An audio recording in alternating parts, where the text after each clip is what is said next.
remembers Blaze from American Gladiators?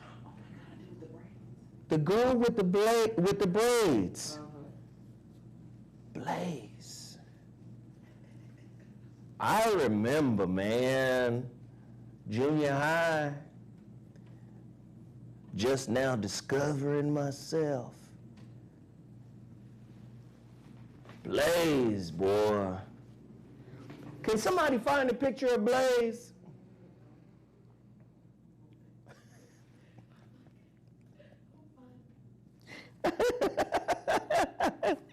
Please, somebody find a picture of Blaze from American Gladiator. She was bad as shit.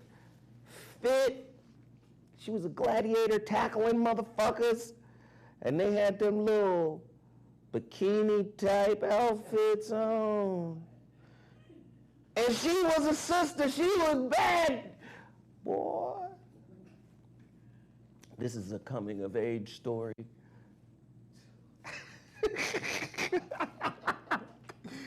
Oh, hey, listen.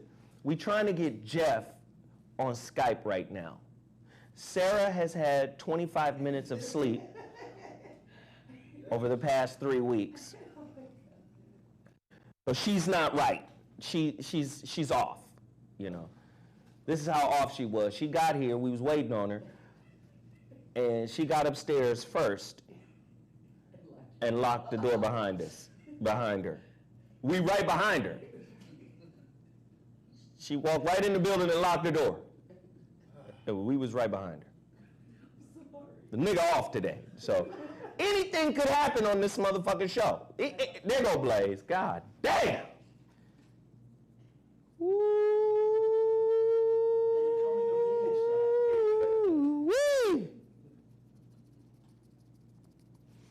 Can't tell me Blaze wasn't bad. Can't tell me Blaze wasn't bad. Well, Geoff will be signing on shortly, momentarily. We got Sarah working on that.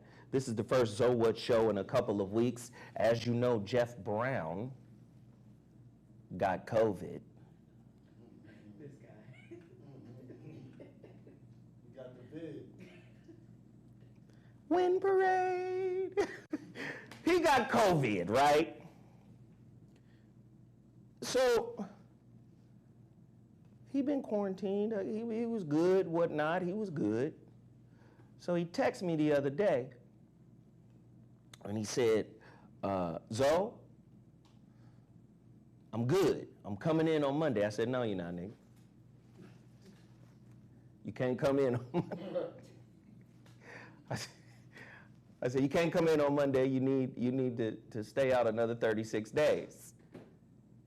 You know, you're just a random ass number, like another 42 days, right?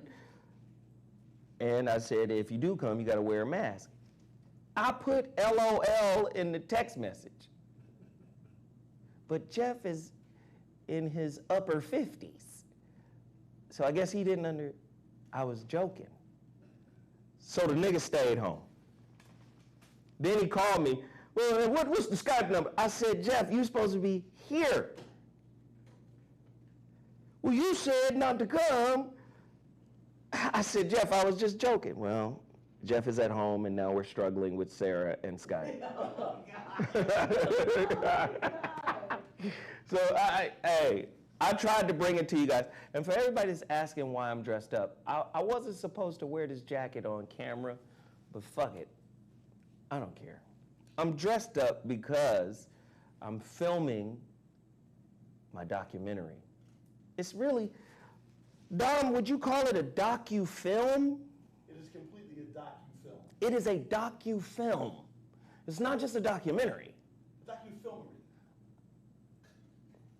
Okay, a docu-film. This nigga added an extra layer of complexity that I don't think was necessary.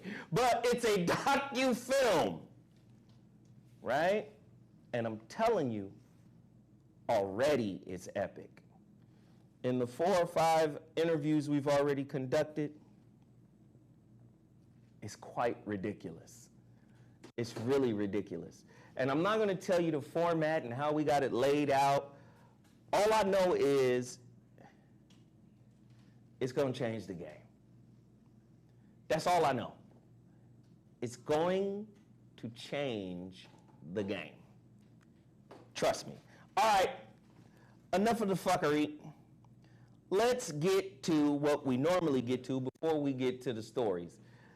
Sarah, I'm about to start the community empowerment segment. Okay, Geoff is trying to call me right now. So you know what that means. You got 15 minutes. Okay. Now, before I get to my first product, I got an in-studio guest. Y'all hear me promoting her stuff all the time. And some of you have even reached out and participated with her.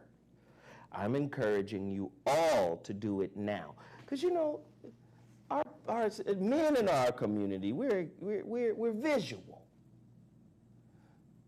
I told people that the girl who sold the socks is beautiful. They bought out all her socks.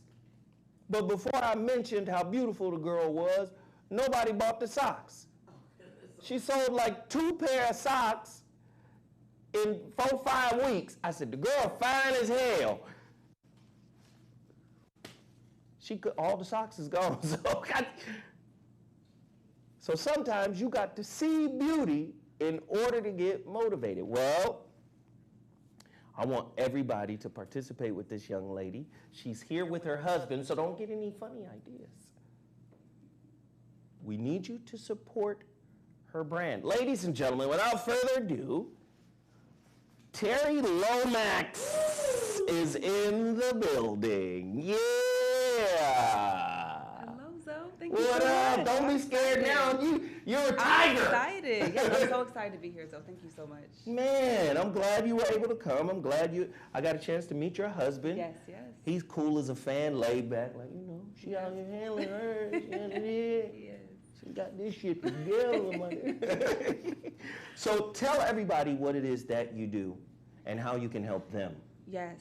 Okay, that's a loaded question, though, so I'll try to make it as easy as possible. So by day, I work at a tech company in San Francisco called Asana, and it's a project management tool, and so that's my day job. But of course, I have the side hustles, and so on the side, I am a podcaster. I have a podcast called the Her Space Podcast. We are all about uplifting Black women, and so we release episodes every Friday on the Her Space Podcast.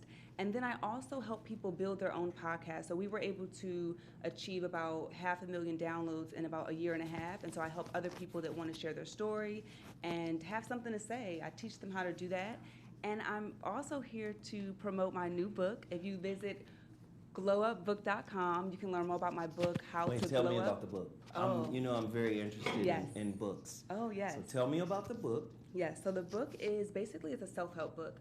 I wrote my first book when I was 18, and I went to a writer's conference, and I thought I was about to make it. I thought Auntie Oprah was gonna come and, put me on, and life was gonna change. And I got some really constructive feedback about the book, and so I put this on hold for about 12 years, and I was like, you know what?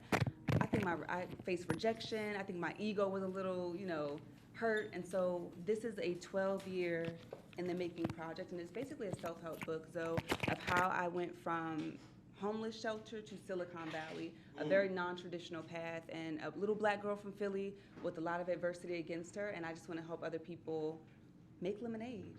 You know what? Dom is from Philly too. Oh, okay.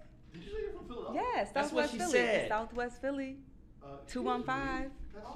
That's my hometown. Jill Scott's from Philly too. What part of Yeah, Philly, my Dom? friend Jill's from there too. Yes. Oh yeah, my friend. He had to throw that. My friend Jill is Jill, from there. yeah. Logan. Okay. Hey, My Philly. family's, yep. Okay, Philly in the house. All right. Yeah, Philly in Look the at house, that. though. Yes. So, the book is about how I'm gonna quote this Zen quote, the obstacle is the path. Yes. And Yes. you're trying to show people that there is a road inside the obstacle. Exactly. Interesting. Exactly. And the name of it is How to glow up as you grow up. How to Glow Up God bless as you you right grow there. up. You see, yes. The only way to do that is to show up. That's right. Sarah? Yes, sir. Oh, okay. So where can they buy it? Where can they buy? Yes. Where can they buy the book? Yes, they can head on over to glowupbook.com, and the book launches on July 21st. But if you go to glowupbook.com, I'm They can releasing pre-order? behind the scenes. So right now, I'm just working on behind the scenes footage and stuff Okay. like that. But as soon as the book is available, I'll send a link to everyone that enters their email address at glowupbook.com. Wait. How much does the book cost? We're still working on the pricing, but I'm gonna have some okay. specials. I'm gonna have some specials be for the asking all community. type of- It's okay. No, it's all good. I'm working Old with my ass team. uncle questions. So how much is the book? So I will say Where can we buy the book at? Where these do are we good. get? These are good questions. These are good questions. Who? You wrote the book? Yes. That's uncle shit, right? Yes. You wrote it. You? Yep. It was you. Oh, I wrote it. Every word. He I didn't wrote. help He did not help. He supported me. He supported me, but no, I wrote. That's that bullshit uncle shit. I know this nigga help. Exactly. Why didn't you help your wife? Exactly. You let her do that shit by herself? Yes. That's gonna kill your dreams right there. You let her do that shit, you fucking up. Yep. You gonna lose it. She done wrote a book by herself without you, nigga. You gonna lose it. Glow up. Yes.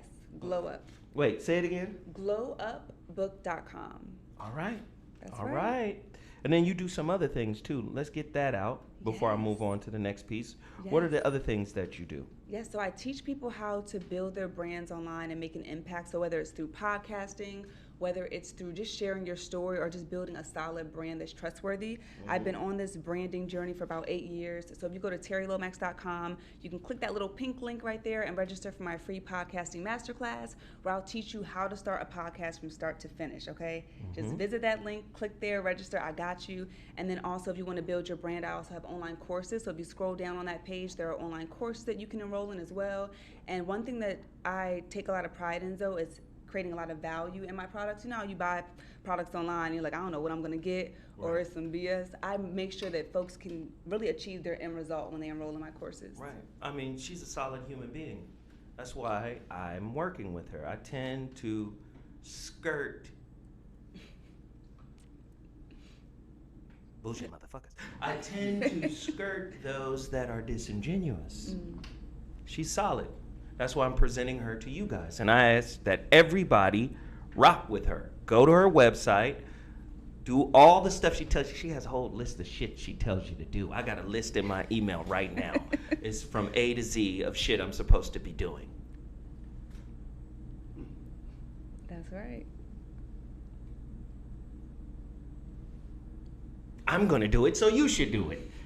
Please support her, all right? Yeah. Now, did you get Geoff? I do have Geoff. Really? Yeah. Let's see. I want to see what Geoff says about her sitting in his seat. Bring this motherfucker on. I'm sorry, Geoff. Geoff Brown.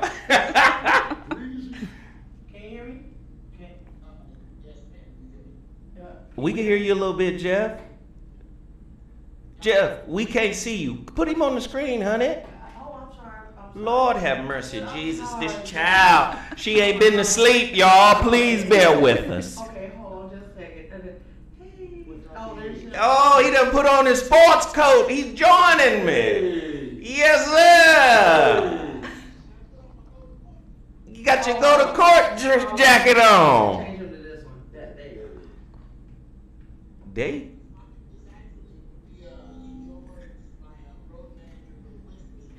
The road manager for the Whispers jacket. Okay. Can you hear me? I can hear. What that mean?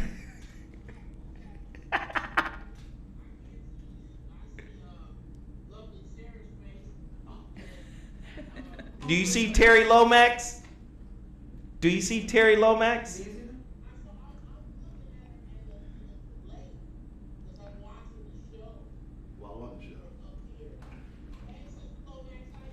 I'm well. How are you, Geoff? First off, Geoff, you old as shit. You gonna call this young lady Sister Lomax like she's a prayer warrior at the at the local at the Pentecostal biblical reader.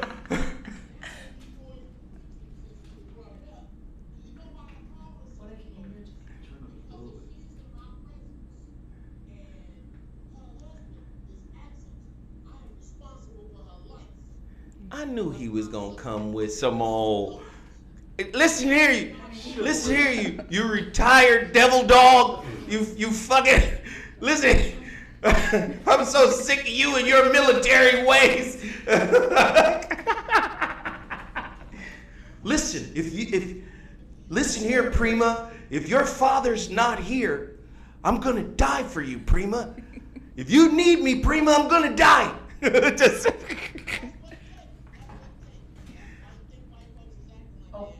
That's true. That's true. Tell me to turn his mic up. Hey, Geoff, can you turn your mic up? Can you turn your mic up? Okay, I'm on iPad. Because Sarah's struggling. Come on, don't do me like that. Geoff has a nice background.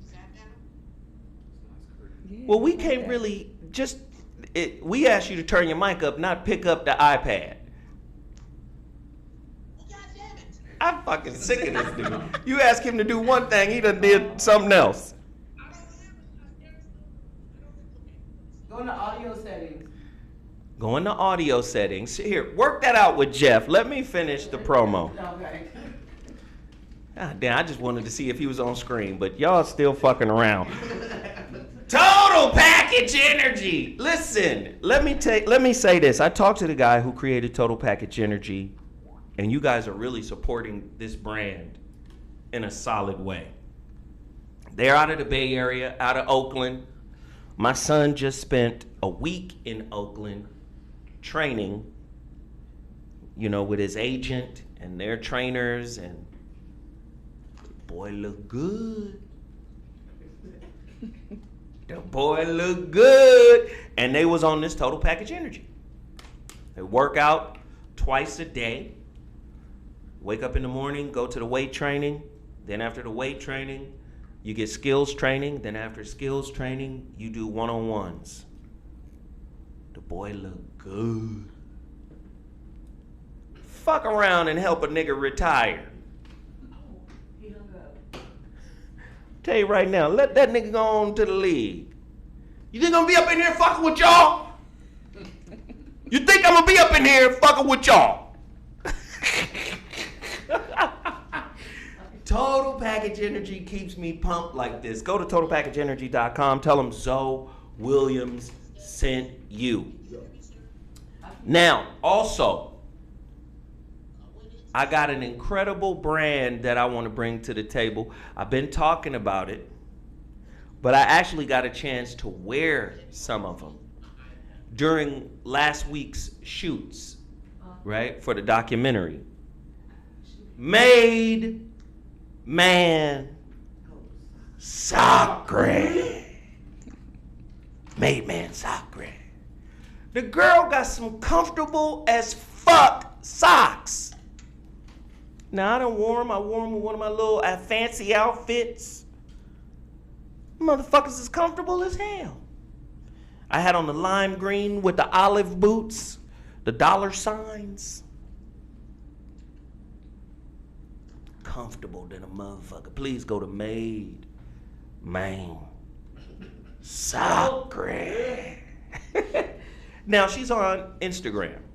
I don't want to give away her actual Instagram account so you guys can see her. But I'm telling you, her socks, nice. Very comfortable. They fit. Don't you? They're simple socks. They're labeled left and right for the niggas that don't know. They feet. For the niggas that have forgot which foot, they're labeled left and right sock. Please, please, please continue to support Made Man Sacre. Of course, the relationship dismount, how to stick the landing when exiting a toxic relationship. My 2015 release. This book is on fire still. Me and Terry about to create a whole fucking master class on this motherfucker. 2015, man. 12 chapters. At the end of every chapter, there are exercises. The Relationship Dismount, available in 3 formats on Amazon.com. Paperback, Kindle, as well as Audible. Please, Cash Mob. Now, this next thing I'm gonna promote is gonna lead me into my first topic, and hopefully you got Geoff so we could do this. Because I got to talk about it. In 2019, I released a book that took me 4 years to write. So from 2015 to 2019, I was writing and editing a book to be the follow-up to the relationship dismount, how to stick the landing when exiting a toxic relationship. That book is called The Holographic Relationship. It came out on Valentine's Day, 2014.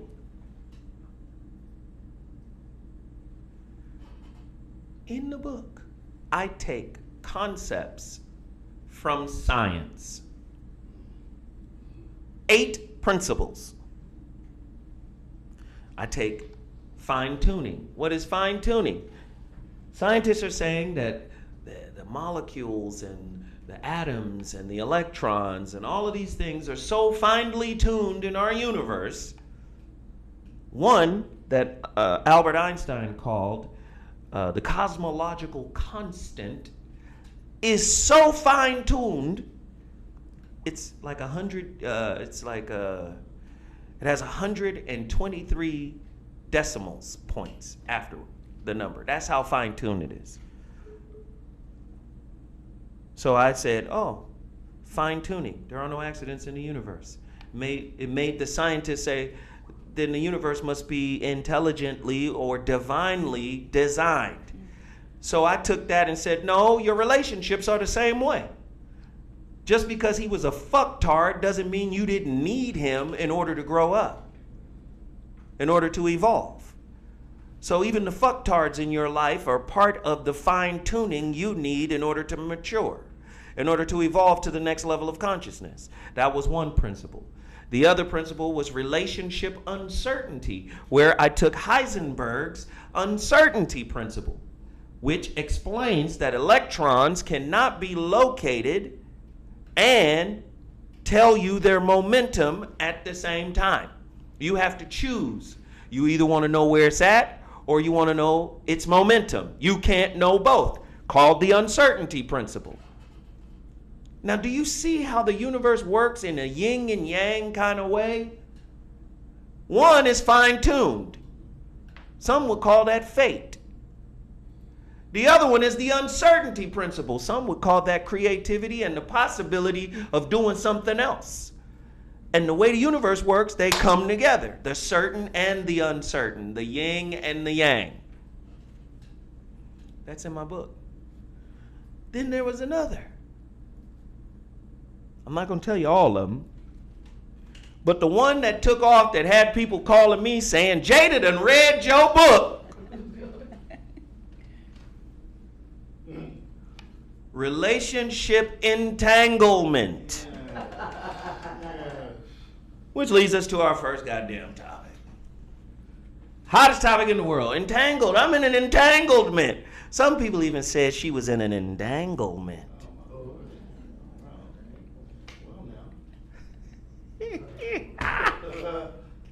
Can we get Geoff on? He can't miss this. Geoff is right. Okay, so what had happened was. So let me just break it down while you getting Geoff. You're right. I'm gonna tell you what entanglement is on a quantum level. It was a big ass argument between Einstein and Niels Bohr. This is in my book. Einstein and Niels Bohr. Einstein was old school. He created relativity theory and special relativity. And the reason why he did this is because he wanted to smooth out the flaws in Newtonian science. Newton thought everything was a big ass mechanistic clock. So Einstein created special theory of relativity to make shit smoother, more elegant. So he was really a proponent of a materialist kind of world. It's only matter and nothing else matters. But because he discovered all this other shit, E equals MC squared, energy and matter, basically the same thing. He discovered space-time, where he didn't separate the two. But what he did was he opened the door to quantum mechanics. He did that when he discovered that light moves in a wave pattern in little bitty packets called quanta, right? Little packets, photons, little quantas. And when he did that, he opened the door to quantum mechanics. And the young buck-ass physicist that was coming up under him, they revered him, but they was also trying to push his ideas. One of those guys was Niels Bohr. And they argued for 20 years until fucking Einstein died in 58. They argued over reality. Niels Bohr said, the moon is not there if we're not looking at it. It doesn't exist anymore because of the wave function collapse. Whatever we look at collapses into reality. When we're not looking at it, it doesn't exist. Einstein said, that was crazy, and, he didn't believe in it. Spooky action at a distance and all this other, he didn't believe in any of that. And they argued back and forth. Stop telling God what to do. They was going back and forth. So when we get to quantum entanglement, what you find is two particles can be entangled. And they was thinking, Einstein had like some crazy ass ideas. Like, well, if you put one glove in a suitcase and another one in another suitcase, and you open them up at two different times, they still can knock it off. It took both of those guys to die and another physicist by the name of John Bell to come along to prove that Niels Bohr was correct. When you take the two entangled particles and you pull them apart, they have something that's called spin. They're not actually spinning, but they call it spin. If one is spinning north, the other one is spinning south. If you change one, the other one instantaneously changes. And the reason why that was a problem is because nothing can move faster than the speed of light, according to Einstein. If you change one, the other one instantaneously changes. Now that's moving at the speed of consciousness and not at the speed of light. And light is supposed to be the speed limit according to Einstein. So they argued back and forth. Entanglement, regardless of how far apart the two particles may be. They could be galaxies, universes, billions of light years apart. If you change one, the other one changes instantly. That is entanglement. I took that concept and said, that happens all the time. Twins are entangled, right? When a twin can sense that his twin is in trouble or something is about to happen to them, that's entanglement, moving at the speed of consciousness. Twin flames, soulmates, these are types of entanglement, right? They took like a really deep concept and made it into a big ass joke. Everybody turned into Steve Harvey. You know how Steve Harvey tried to clown The Matrix because he didn't understand it? That was a stupid ass movie. That shit was dumb as hell. The Matrix was dumb? He also had a cake on his head, but yeah. How you gonna call some deep shit dumb? Can't you just say, I don't know what the fuck it was talking about? That shit's stupid as fuck. You gotta look at niggas like. Anyway, entanglement. Energetic entanglement. Now this is where I give Jada credit. Do we have Geoff on? Yes. Hey, Can y'all hear Geoff? Because I want to hear Geoff's perspective on this. I'm turning. I'm talking. Can you hear me? Can you turn that speaker up just a little? It's the speaker, and then we should be good. Y'all can hear Geoff? 1 2 1 2. Hello. Go ahead, Geoff. Hey. Talk to me, Geoff. What do you think about this entanglement shit? Well, first, this is a matter of a gang of misuses. One, Jada is misusing her queen energy. She misusing her what? Queen energy. Ooh, uh-oh, well, let me sit back. Go on then, Rem. The misuse of queen energy. Okay. These people have made an arrangement outside of what the rest of society has been trained to. Marriage is generally, can y'all hear me? Yeah. We hear you. Marriage is not about a man and a wife getting together in love until they die. Marriage is about taxing units. How hard is it to tax us? Keep going, Geoff. How hard is it? Okay, me, you, and y'all gonna have to forgive me because I've started early smoking weed. Yes. Yes. If we all, if the brother here and the sister that came in today, if Sarah, Zoe, all of us, everybody we know, live in the same community, and the one of us that is the best at math teaches our children math and history and science and so on, and in this village of people, you are using the best cooks cook, the best, we have our own society. If that's what we're doing, how do you tax us if all the kids eat at Zoe's house one night, my house the next night, y'all house the next night? How do you say who owes what? You can't. So in order to tax you, I would tell you two to get together, fucking make some babies, and that's a unit, and I can tax that unit.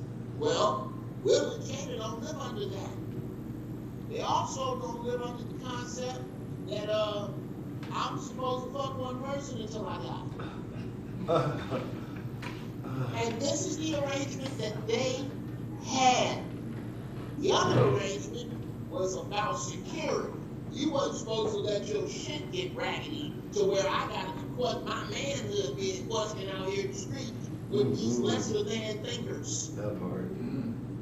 That's the problem right there, is that instead of really using her yoni to heal this dude, she basically, in my opinion, Emasculated. treated him like the other disposables, and he was not. Well, Geoff, you said something very profound here that I want you to, that we got to touch on. Oh, for sure. First off, there's a misnomer where people believe that you're supposed to be with somebody for the rest of your life and they're supposed to provide everything for you, right? It's just impossible. Nobody's going to be able to provide you with everything. Or I should say it's extremely rare that one person will be able to give you everything you need. Mentally, spiritually, psychologically, emotionally, physiologically. It's rare. It's rare. And then on top of that, you live in a dumbass society. Where we live is stupid. So let's just start there. Where we live is stupid. Oh my God. Right? So Geoff is 100% correct in terms of it shows a certain level of maturity to be able to say, hey, we're married and marriage is a business, but we have separate kind of appetites. And this is how we're going to be, right? And a relationship, somebody told me this, and Geoff, maybe you can chime in your thoughts on this. A lady once told me a relationship is whatever the two people agree upon. Whatever they agree that it is, that's what the relationship is. Geoff, your thoughts? I think that's absolutely true. I think without question, you don't get to tell me how to live my life in my house. But because y'all this government, this system, we need your money and we need you to make it until you get sick and die.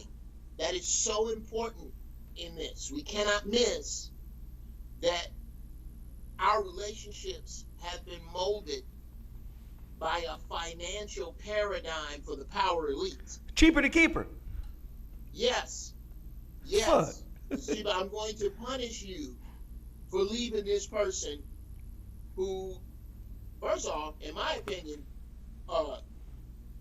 marriage should be illegal till you're 30 because you don't have any fucking idea. The danger. Stop pointing at people, Geoff. Look here. The danger. the danger in young marriage, and brother, I'm only an expert on me because it's my third. The danger in young marriage is that you don't know what you don't want. There are 100 ways to be happy, successful, content, overjoyed, all those things that life has to bring you.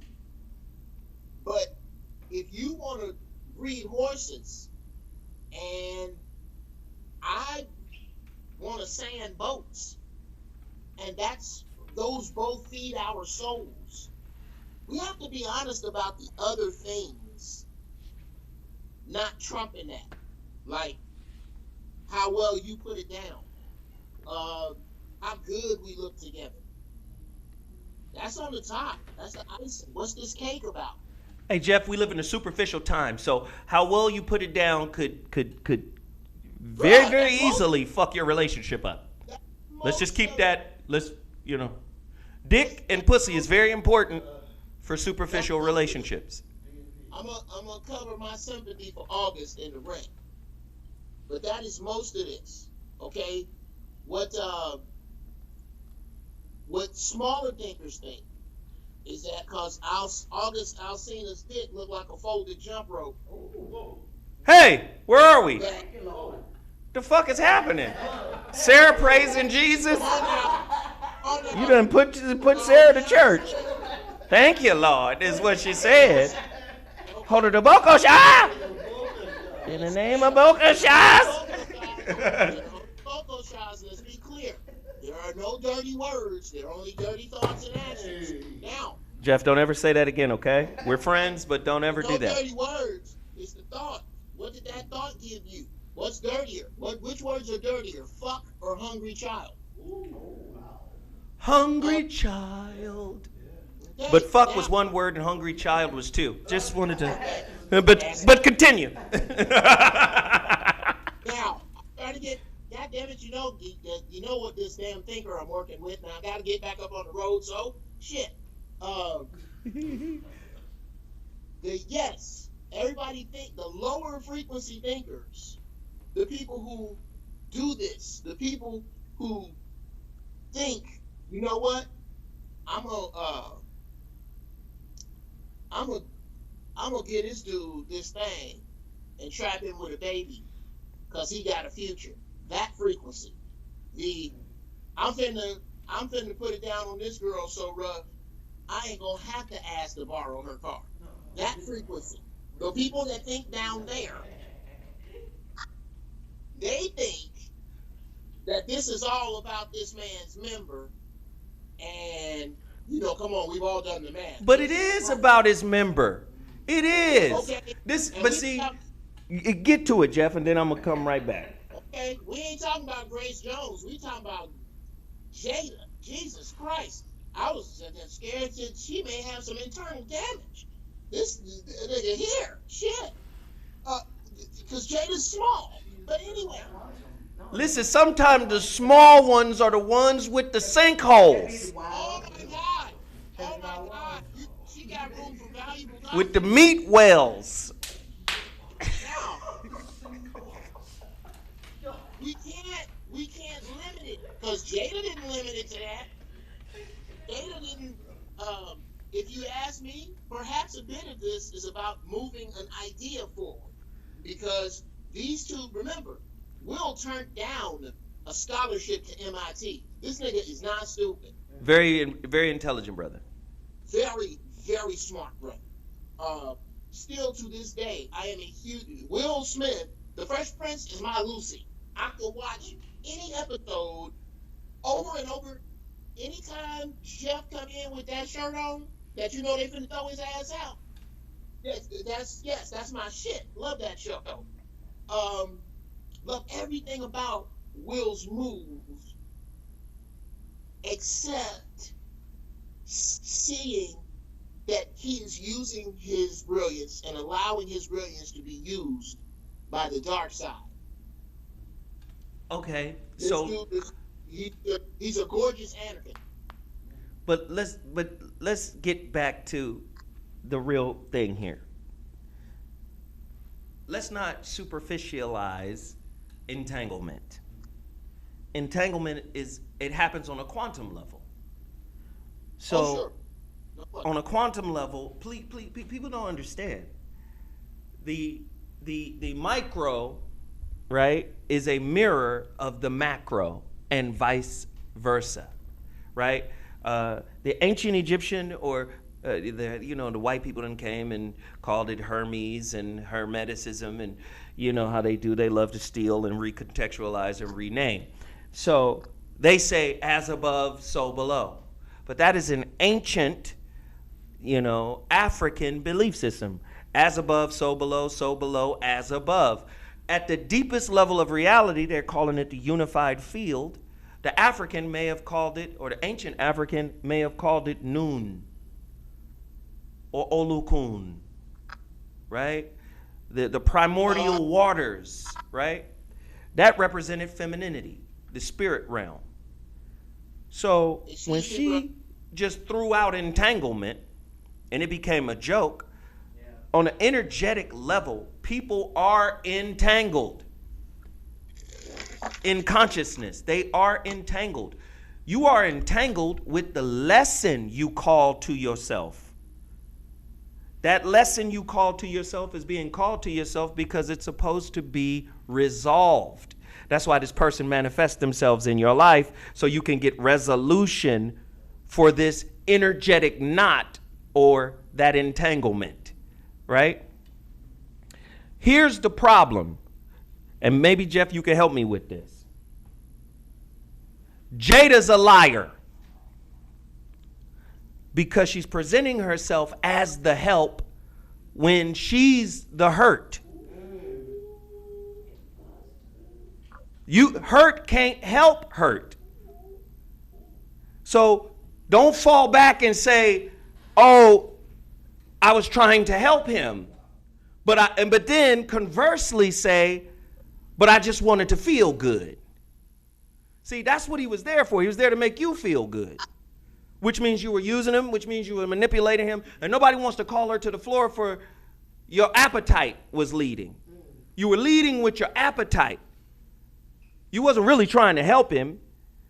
You were going to use that hurt much the same way a pimp uses the hurt in a broken woman on the street. Now, the pimp is villainized, but you and your husband are lauded because y'all were able to sit down and talk about it in front of the world. But the reality of it is, did you prey on him?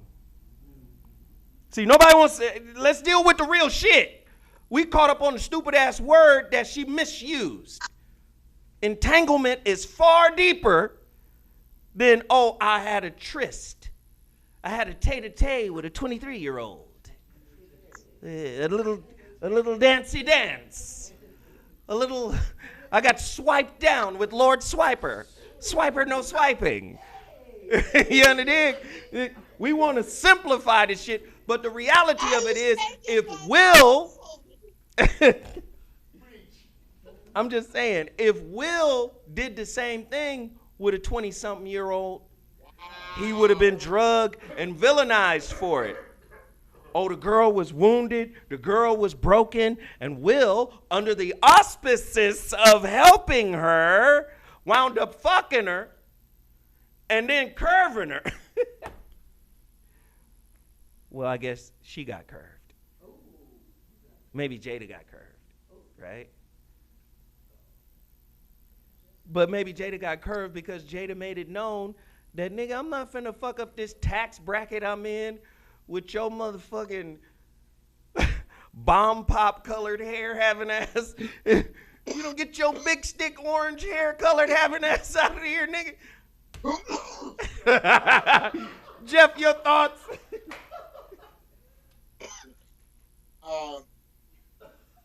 First, Geoff hiding a motherfucker, boy. and on some Cadillac shit. Oh, shit. Yes. Little public service announcement. Stop buying shitty weed.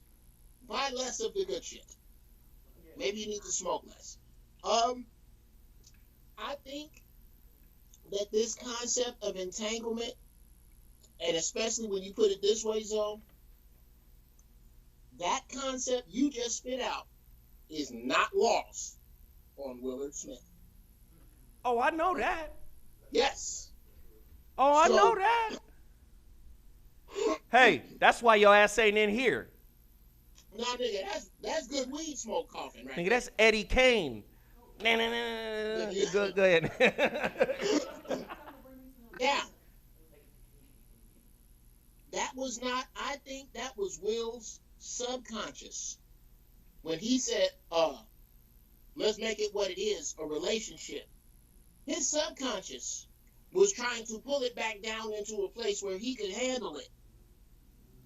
I don't think on the level that you think, that Will doesn't think on that level and could not deal with the concept of entanglement.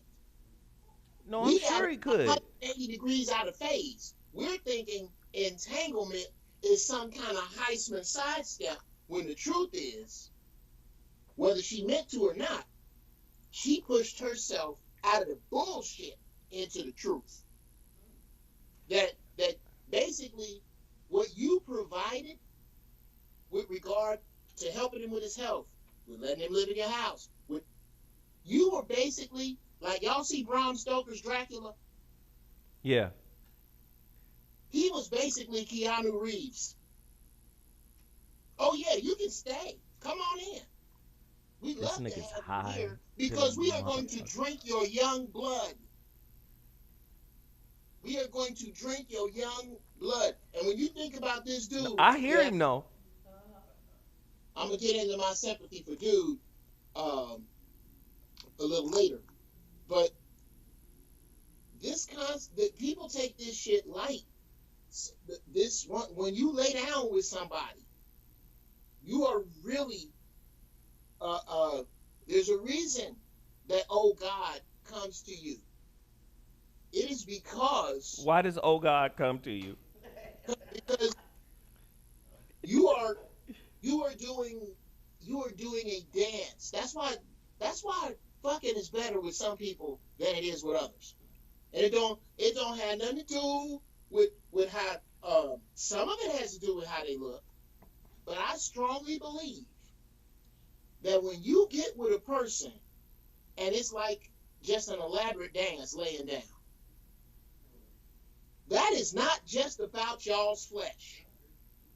Oh no, it's an energetic exchange. Absolutely. Yeah, but that's Absolutely. Yes, That's why you got to be careful. and oh, brother, that was the other thing I wanted to say.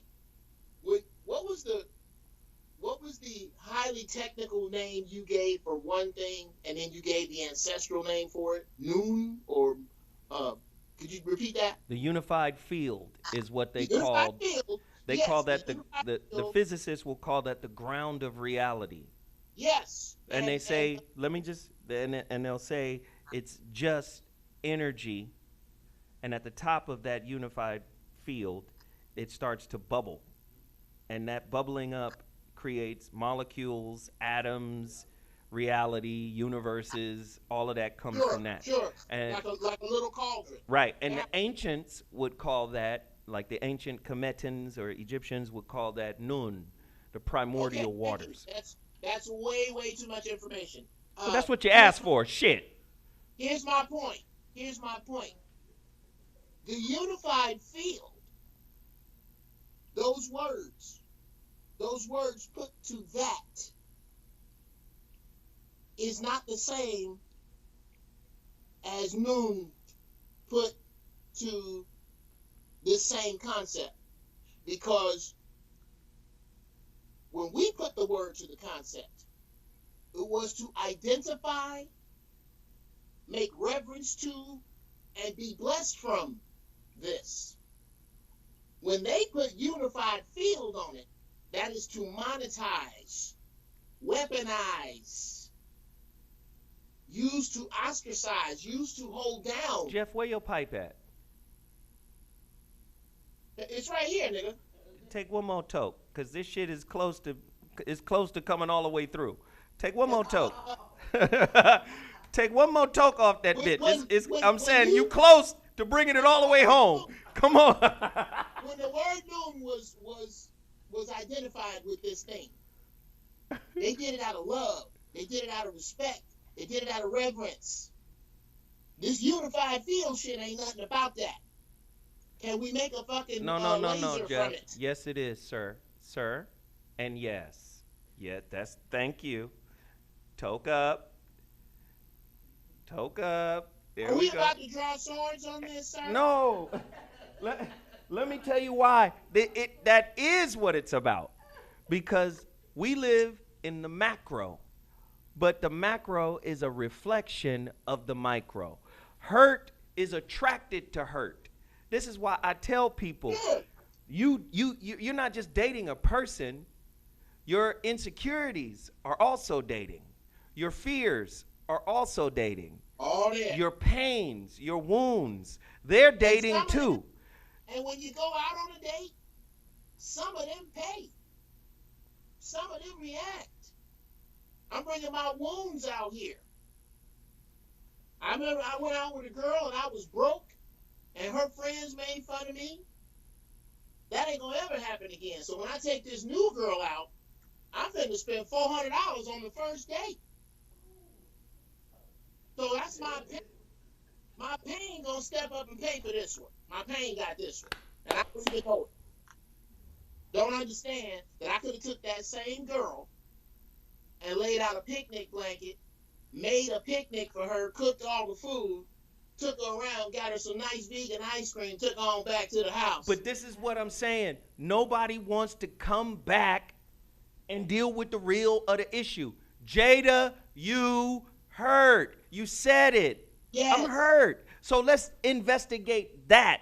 Don't try to villainize the young boy. But, you know, a very private thing became public, so I guess we should deal with it and fucked up marriage for life. No, deal with the shit. Right. I'm hurt. I'm wounded. I saw a wound that I was sexually, physically, emotionally attracted to. And under the auspices of looking like his hero, I was able to hone in on what I actually wanted. Right. Say that. Help, I still got it. Listen, I bring home one of my friends to my mama. Rest in peace, mama. I don't mean to use you as an example. But I bring home one of my friends to my mama. This nigga ill, both physically and mentally. My mama offers to help him while at the same time helping herself to him. Everybody in my family gonna be like, Rose, what the fuck? Rose, come over here. Shit. Oh, yeah. Big Mama gonna be like, Rose, now you know. Where that Big Mama video? Pull Big Mama up. Big Mama gonna sing. Big Mama ain't gonna have it. That's your son's friend. Come on. Did the nigga call you mom too? And if he did... Well, Zoe, if I may, brother, our people had what it is that Asians and Arabs and Jews now have that we do not. Shame. There was a such thing. Shame is a very low level of consciousness, Geoff. I understand where you're going with this, but continue. This shit now, we are in a place now where niggas are shameless. They're shameless. There is nothing. Our music, shameless. Our speech to one another, shameless. The way we deal with our children, shameless. Bro, I'm out of that. I did this yesterday. I was in the store getting some shears so I can shake my wife's fro, and this young boy got unruly. Hey, did you have your mask on while you were out? What? Were you wearing your mask while you were out? Oh, quite the stylish one. There go Big Mama. Look at Big Mama. Look at Big Mama looking at Rose. Big Mama like, Lord, baby. Look at that look. Baby, you done took one of your son's friends, baby. I'll tell you No, Rose. I'll tell you something else about Big Mama. Speaking of that, from that show last week, with your Big Mama singing, I'm finna do something so funky to that, it's gonna bring you to your knees. You better not sample Big Mama, nigga. If you loop up Big Mama, I'm gonna be pissed off. It's gonna be greasy, nigga. It's gonna be so greasy. Wait. Okay, anyway. Honestly, this is a broad sweeping statement that I will fucking die on. This is why we have so many substandard black college graduates. It is because, and I have heard this, niggas talk about going to school because college will make you well-rounded. Motherfucker, you can be a well-rounded individual as a bus driver or a bartender and save me a couple $100,000. Asians don't send their kids. But I understand I understand what you mean. They send their kids to become surgeons. I understand what you mean by shame. I just wouldn't use shame because shame can injure the soul. Shame can damage the soul on a traumatic level. So I wouldn't use shame. There was a time when we had pride in the family we came from. And when we went out into the streets, we did not want our family to look bad because of something we did, right? So there was a certain level of pride. There was a certain level of, shit, I'm with the Williams clan. You understand? And you understand? And then from the Williams, we got the Walkers and the McWhirters. And, you know, there's a certain way we got to stroll because we some cold motherfuckers, you see?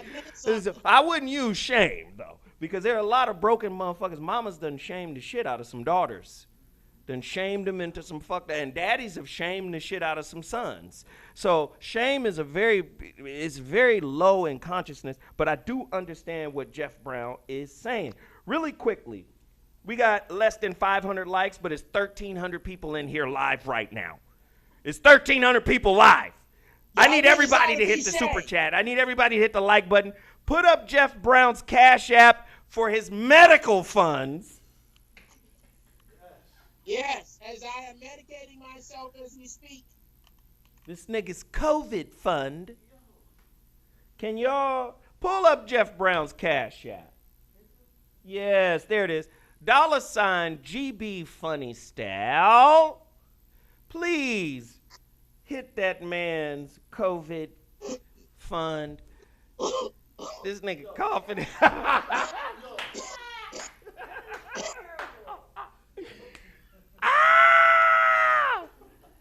All right, and pull up my Cash App. Don't be afraid to support this channel and everything that we do, all the businesses that we put in front of you. Please continue to support everybody that has already supported. We say thank you. We say thank you. We say thank you. We say thank you. We appreciate you. We honor you. We respect you. But don't just be in here entertaining the fuck out of your lives and not support what it is that we're trying to do. Please, please, please continue to support. Thank you, thank you, thank you. Everybody hit the like button. Everybody hit the share button. Now, let's wrap up this entanglement shit. When Bishop Eddie Long called himself helping them boys,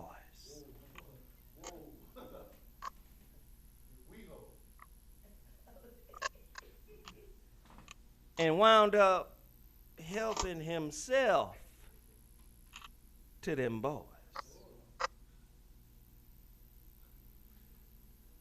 We called him what he was. He one of them Uncle Chesters. One of them predators that be in our family, and we tend not to talk about it. We tend not to talk about it. See, let me tell you something. You got to get a friend of mine. Her name is Karen Hunter. She has a radio show on Sirius XM. She's a publisher. That's a friend of mine. She wrote a book with a pimp. And the book is called The 48 Laws of Pimpology. And when that book first came out, I brought Pimping Ken on my show to talk about the psychology of pimping and the mentality of pimping. Don't you know helping a motherfucker is the same as grooming them? Wow. Wow. Well, it is under the auspices of helping him, we tried to help him. But you wound up helping yourself. See, because you told on yourself when you said, I did it to feel good. That means you was in it for you. So don't lead with I tried to help. Well, I was oblivious to what I needed while I was helping him, and then I opened my eyes and there was entanglement.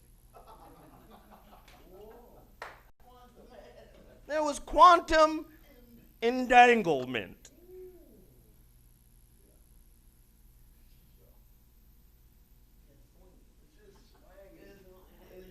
I saw a flesh pendulum. Just. I prayed for a sign, Lord. I said, send me a sign, Lord. Make it strong. Just a pendulum of dick. Just a dick pendulum. A dick metronome. Just tell us the truth, goddammit. Yes. But I mean, this is the problem with Jada. She just had Snoop on. Grilling him. Grilling Snoop. In his face. And now, here's your shit. And you are in front of Will, who is not, yes, let's try this in the court of public opinion. You know what? I want to do that. Can I, is it time? Can I rant? It is time for you to rant, brother. Okay, well, this nigga's drinking out of a mason jar. Where the pickles at that was in there, nigga? Now, do you want me to take off like Iron Man from here? Or am I going to use a little runway as you set it up and I just fly off the I want you to take off from the free throw line. Go ahead. Okay, from right here. Okay. I'm going to take off from the free throw line with no momentum and jam this. I really do believe. Now,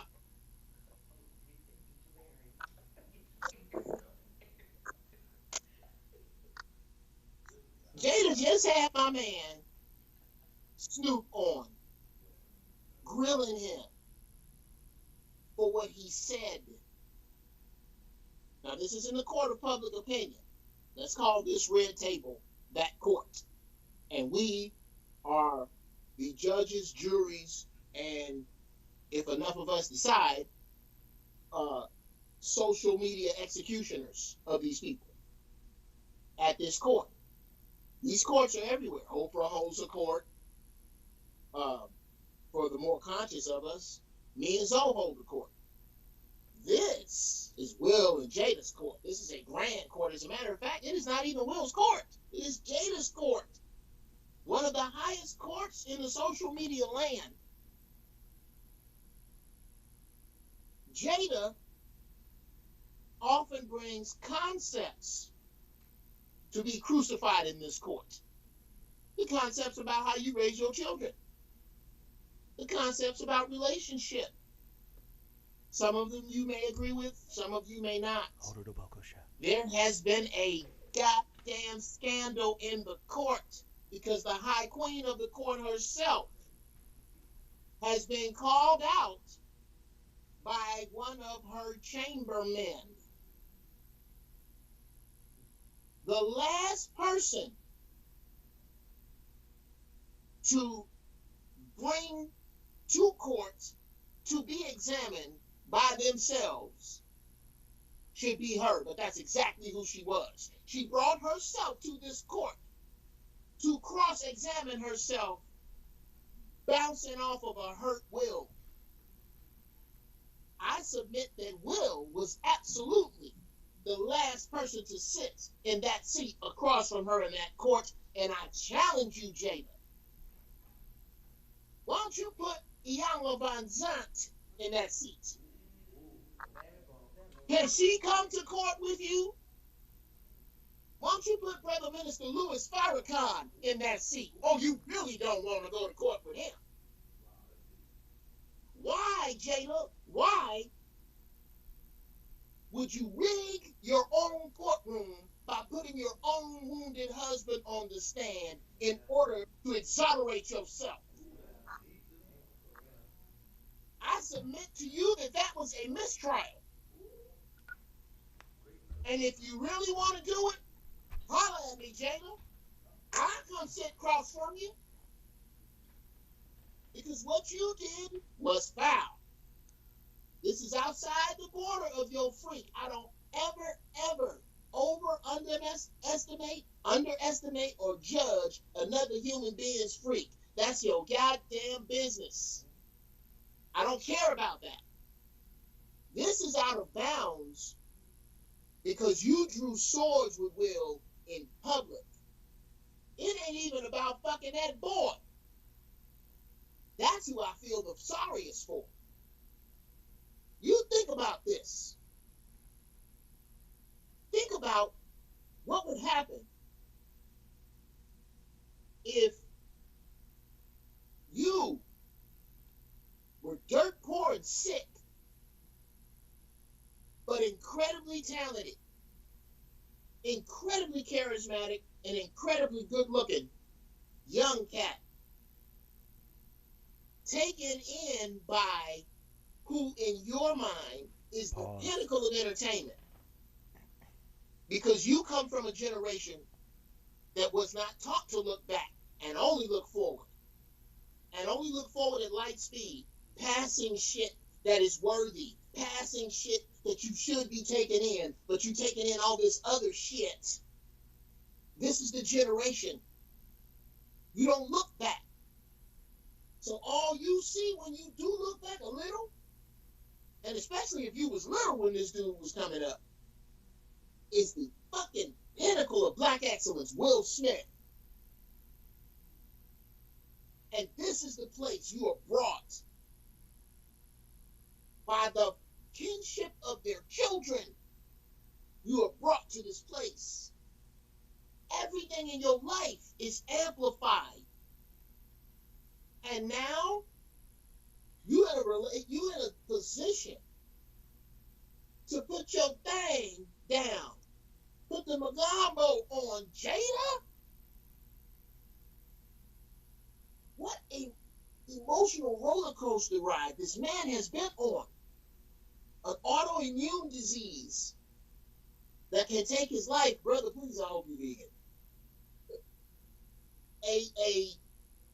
This roller coaster ride of extreme success and extreme hurt, seeing too much of both, extreme betrayal, extreme love, okay?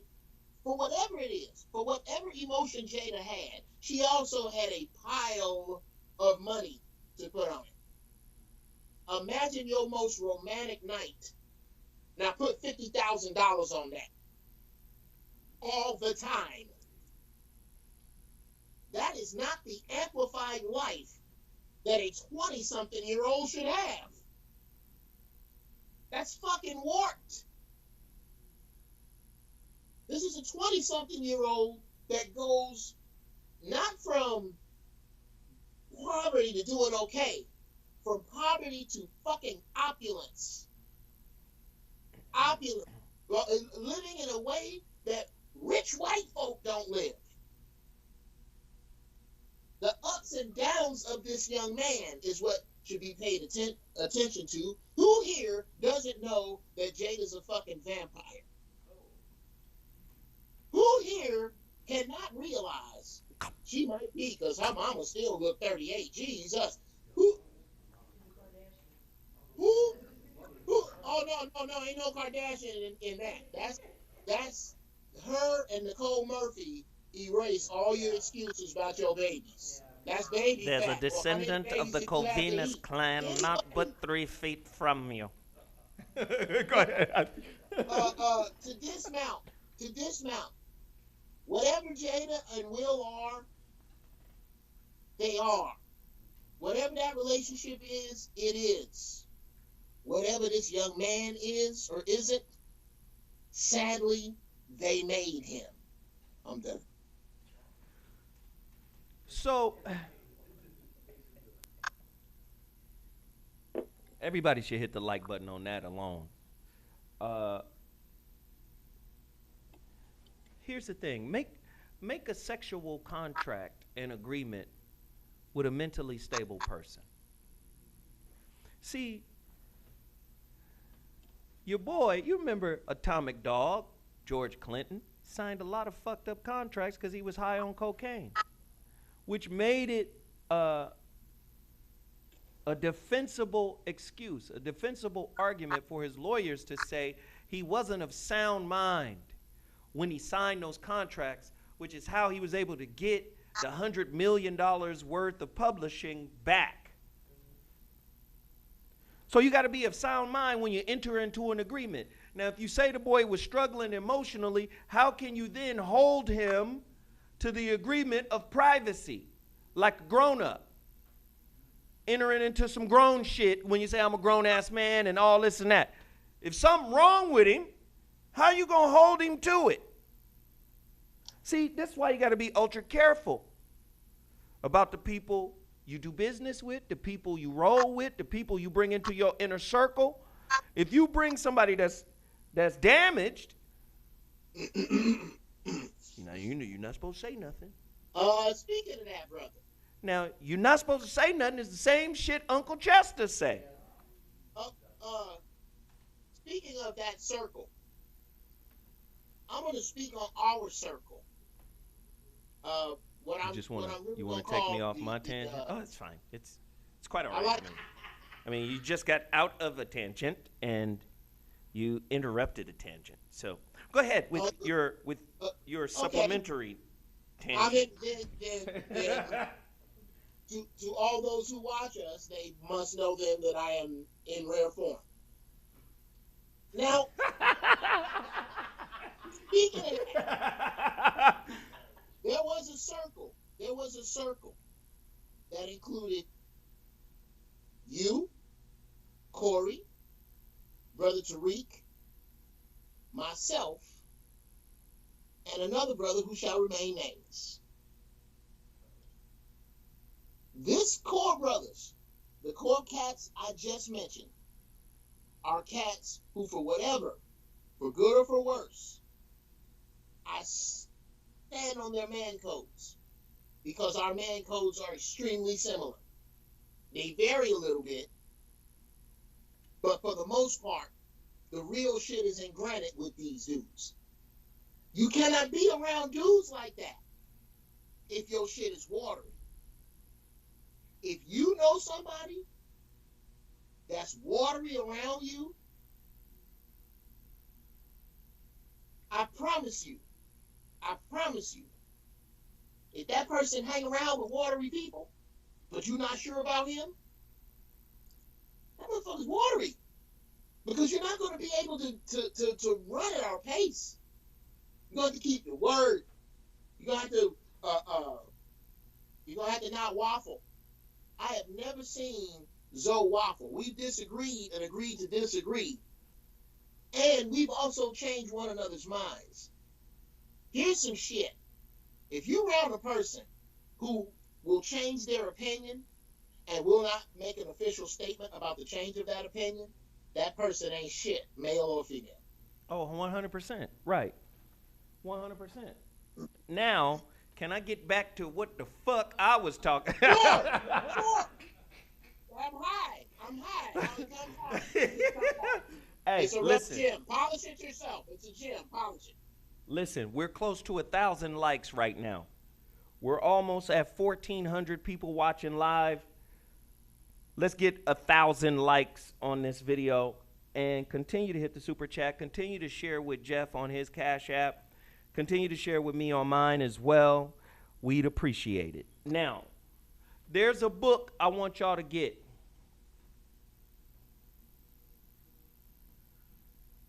Dr. Tommy Curry. Man Not. The Man Not. Not a man, not human. Just like the slave master over here, he's a doctor working on black female slaves with no anesthesia, right? Doing gynecological shit on them. Oh, because the slave doesn't feel pain.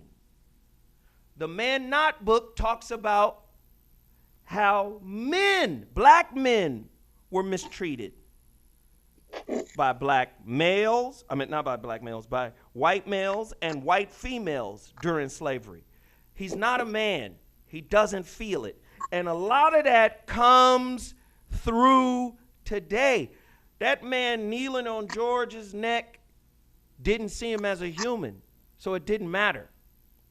So how it translates into our lives, how we have been affected by this, is he was getting some pussy. He good. She couldn't hurt him. He good. He was fucking Jada Pinkett. That's a notch on his belt. Do you know how many aunties have fucked nephews in our community, and we just push that shit under the rug like he's unaffected? Okay. Do you understand? Like, I need y'all to understand. Men, black men in particular, have this image that says we're invulnerable to trauma, when in fact, we are just as vulnerable as our female counterparts. Question. I wasn't through. All right. Rottweiler waves. I'm sorry. Now I'm gonna let you jump back. Okay. I'm gonna let you jump back in. None of my aunties. We're not talking about your aunties. They good Okay, Christian okay. women that was raised on cream of wheat from Chicago. All right. Hold on. It's a confession. But a couple of my mama's friends, I am sure wanted to give me some pussy, and I sure wanted to get it back. And I was 15. You wanted to fuck one of your aunts, Geoff? Is that wrong? I don't Geoff, want to, there you go. That's what Geoff looked like when he rolled up on his aunt. Baby, I just got my motherfucking hair blew back. You my mama's sister, but you don't come around. Ain't nobody gonna know. I'm going to send y'all some more pictures. Wait, put that picture back up. Let me voice Geoff Brown real quick. Hey, baby. Hey, baby. Listen. Ease up, baby. Flow with me. Oh, God. You understand? I know you're my mama's sister, but that don't matter. You left the family a long time ago. You left the church, everything. Sarah, You on the outside of the rules, baby. You might as well give your Sarah, little nephew what's some of your that email? cookie.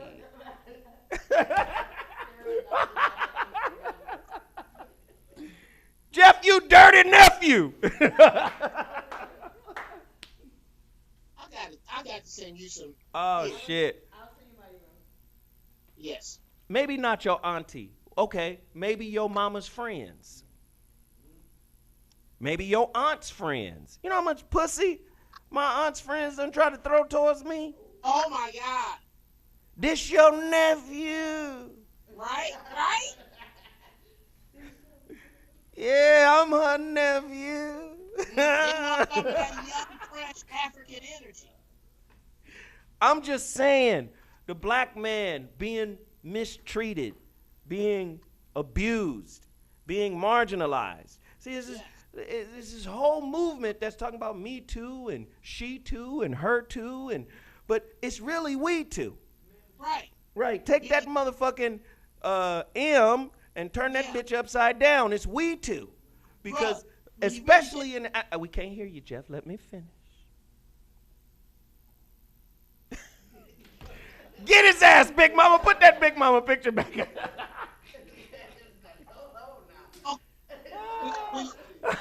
Big Mama, boy. I'm just saying, read the book, Man Not.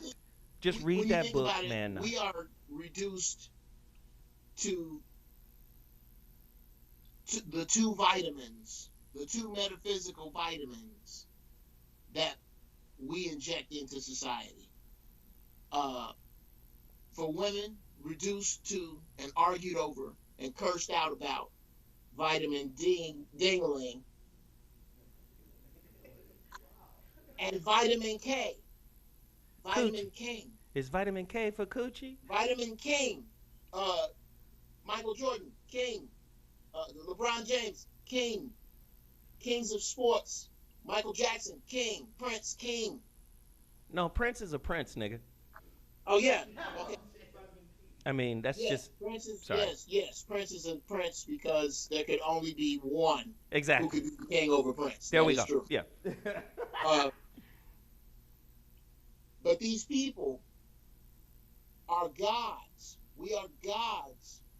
And we are sapped by this system of just the vitamins they need to fortify this imaginary world that they create where they can stay ahead.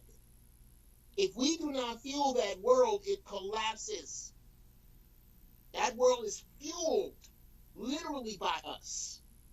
If we were to step away from that world and take our vitamin D and our vitamin K back and use it with our vitamin W on us, the wisdom that we naturally have, the soul that we naturally have, if we were to pull that shit away from them, just like the sun, they would perish without it. And eventually, these barbaric motherfuckers would be back where they were if we were to do this. And this is what they know, and this is what they fear.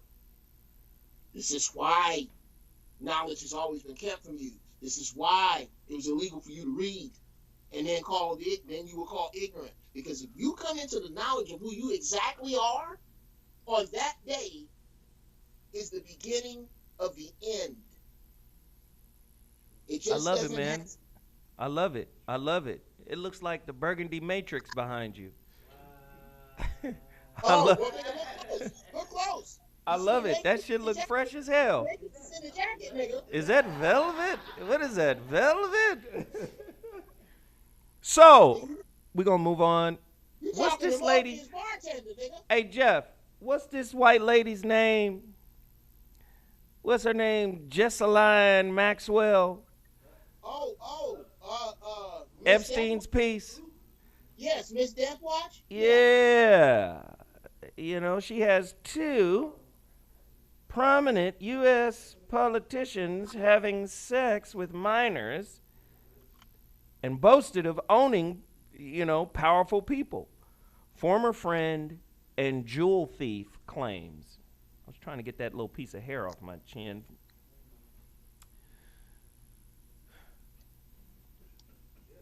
That's Jeffrey Epstein. Now, Jeffrey Epstein's girl and Jeffrey and them, they fuck with politicians and entertainers.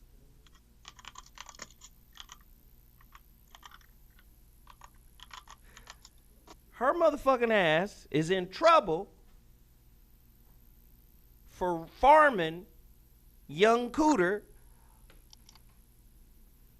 like catfish, like tilapia. These niggas over here farming little boys and girls and serving them up to politicians and entertainers. See, don't act like this shit ain't real. Don't act like this shit ain't real. Corey Haim came out. They shut that little white motherfucker down. Hey. I know you want to get back in the movies, nigga. They shut him down quick. It's So some Corey shit. Feldman, Huh? Corey Haim died. Corey Haim died. Corey Feldman. Well, which one of the Corys? One of them two little fuckers from the 80s. Right. Them 80s pretty boys. They did all them dudes, man. All them cats. I'm just saying. Only in our community we act like none of this shit comes here. All right? This motherfucker Jeffrey Epstein, listen, I hate the motherfucking internet. I need niggas to stop inboxing me horrible shit. I don't want to see it. I don't want the shit in my consciousness. Somebody, it was on Instagram. It was like a video of Epstein shocking some little naked person, woman, tied down, and he's electrocuting them or something. I'm like, what the fuck? I don't want to see that. Bruh, but I'm just saying, the shit is happening, and we tend to act like our people are somehow immune.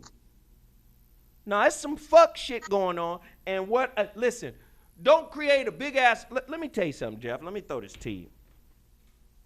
Don't create no motherfucking red table, a blue table, a black table, a green table. I don't give a fuck. Don't create no kind of table unless you on the table. You understand me? The best relationship coaches and specialists are those that are truthful about themselves. You can't be the help until you help yourself. Now, if you running around being, listen, she said, I'm the type of person that attracts people like that to help them. That's a white knight. And that's a mental illness, by the way. That's a white knight. There's 5 different types of white knight. Go get the White Knight book by Marilyn, PhD. Her name Marilyn. I don't know her last name. Marilyn, PhD. Her and some other lady. It's a gray and white book. The White Knight. 5 different types of white knights. There's a type of white knight that'll help you until they can't help you no more.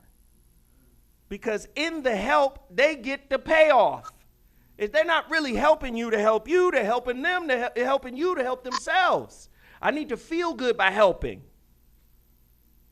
That's a kind of white knight. They get you to a certain point and be like, oh, this nigga don't need my help no more. Then they act like you don't exist. I'm not saying this is Jada. I'm saying the potentiality is there. Why is it that a motherfucking celebrity gets a pass? Especially the ones we like. We don't mind the ones we don't like getting drugged. I don't like that motherfucker anyway. But the ones we like, we like, oh, hell no. Jada, help everybody. The red table. I'm saying 5 different types of white knights. What about the white knight that'll help you up to a certain point and then pull back the help to keep you where you are so they can continue to help you? I need you fucked up so I can continue to look like I'm the help in your life. I'm not gonna fully commit, because I know if I fully commit, I'm gonna get you over the hump. I'm gonna maim you a little bit so you can keep coming. Wow. You're on a help leash.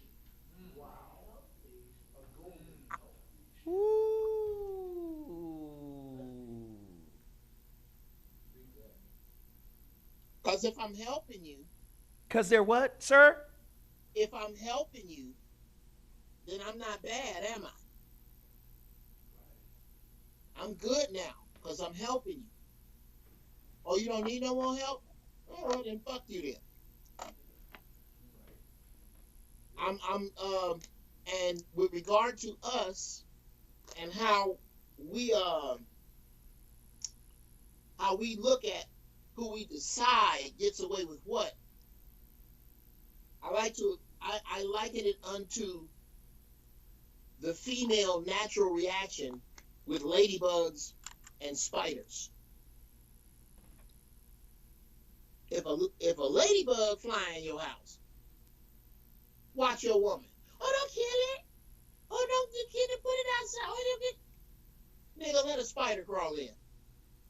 Kill that shit now, or we are through. Kill this fucking spider. It's ugly. Look at its little things. How many crops have spiders destroyed? I don't know, Geoff. Ladybugs destroy crops. But because you have decided that this one is ugly and this one is cute, you allow far more from this cute one. And Will and Jada are ladybugs. Look how good they look together. Oh my God, look how funny Will is. Oh wow. Now can we all call Jada lucky? Can we please? Can we please? All right. Well, hey, let me jump in here. Let me jump in here, Geoff, because I have more. Well, wrap it up. Wrap it up. No. Go ahead. Wrap it, and then wrap up the thought. Jada's lucky because every year, at the end of the year, when they look at the money that came in, they go, "Oh, that's so cute, Jada, that you made what, $2 million this year. That was a great year. Come on, put it on the 40. Put it on the 45. Put that there." If Jada take her money and split, she will not be as good as you think. If she go, don't give me no Will Smith money. Just give me the money I made off of what was that thing she had on No, she didn't. Yeah, set it all. Yeah, Boo. you gonna set it all money and that TNT show you had and get the fuck on. No, you're not. So let's just be honest. It's some luck there. That's before I go to the next story, we're just under 1,000 likes. We're nearly 1,500 people in here live right now. Y'all playing games. Get us to 1,000 likes. You know you like how wrong we are. That's why you tune in, to hear the wrongness that comes out of our mouths. We don't know what the fuck we talking about. We two old fools wearing clothes that are younger than we are. Right? You know you don't give a fuck. You just come here to see us run around and say stupid shit. So the least you could do is get us to 1,000 likes. And please hit the like button, the share button. Let's get it trending on YouTube.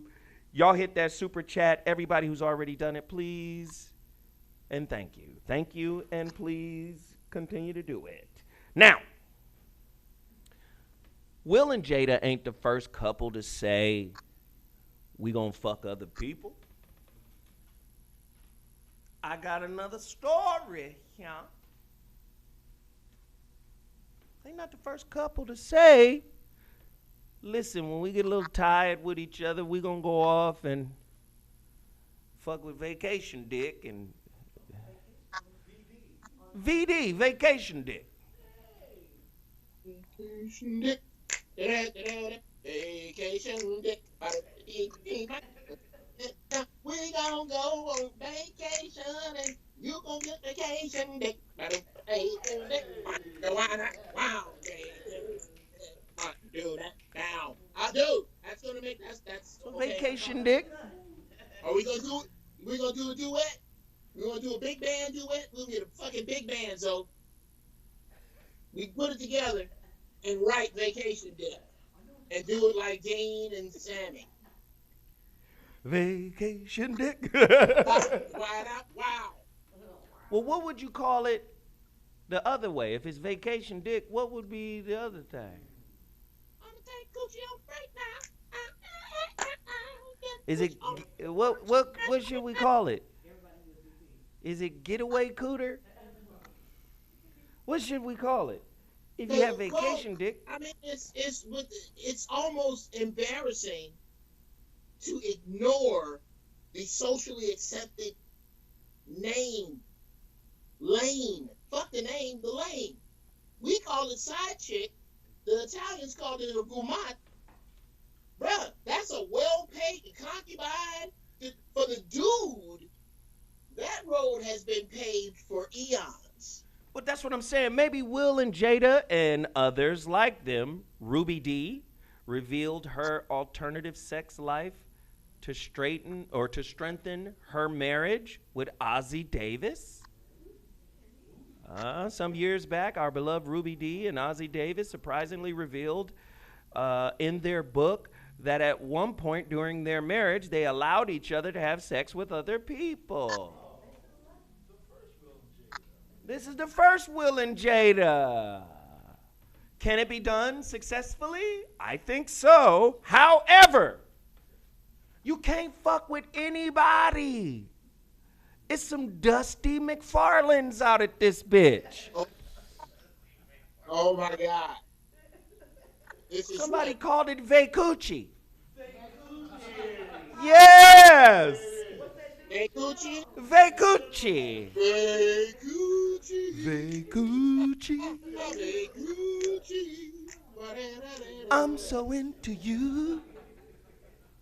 What am I gonna do?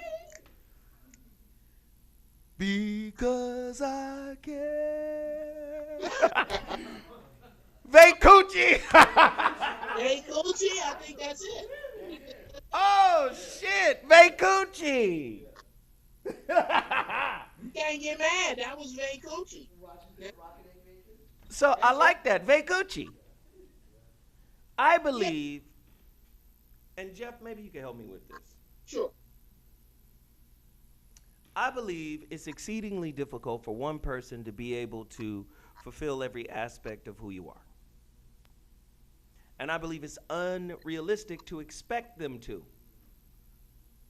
Right? And as you get older, I believe you should have conversations that, lead to that kind of understanding. Right? Maybe Will and Jada have that, and maybe everything is on the up and up with them and August Alsina. The only reason why I'm pointing out the things that I'm pointing out is because I sensed disingenuousness in the way it was done. It was like, that shit was like LeBron's decision. I'm taking my talents to South Bay. South Beach. You know what I mean? It was disingenuous. If you're going to do it, come out and say the real. I got caught up trying to help somebody. I ain't shit. I'm broke up, fucked up, and I wound up using them.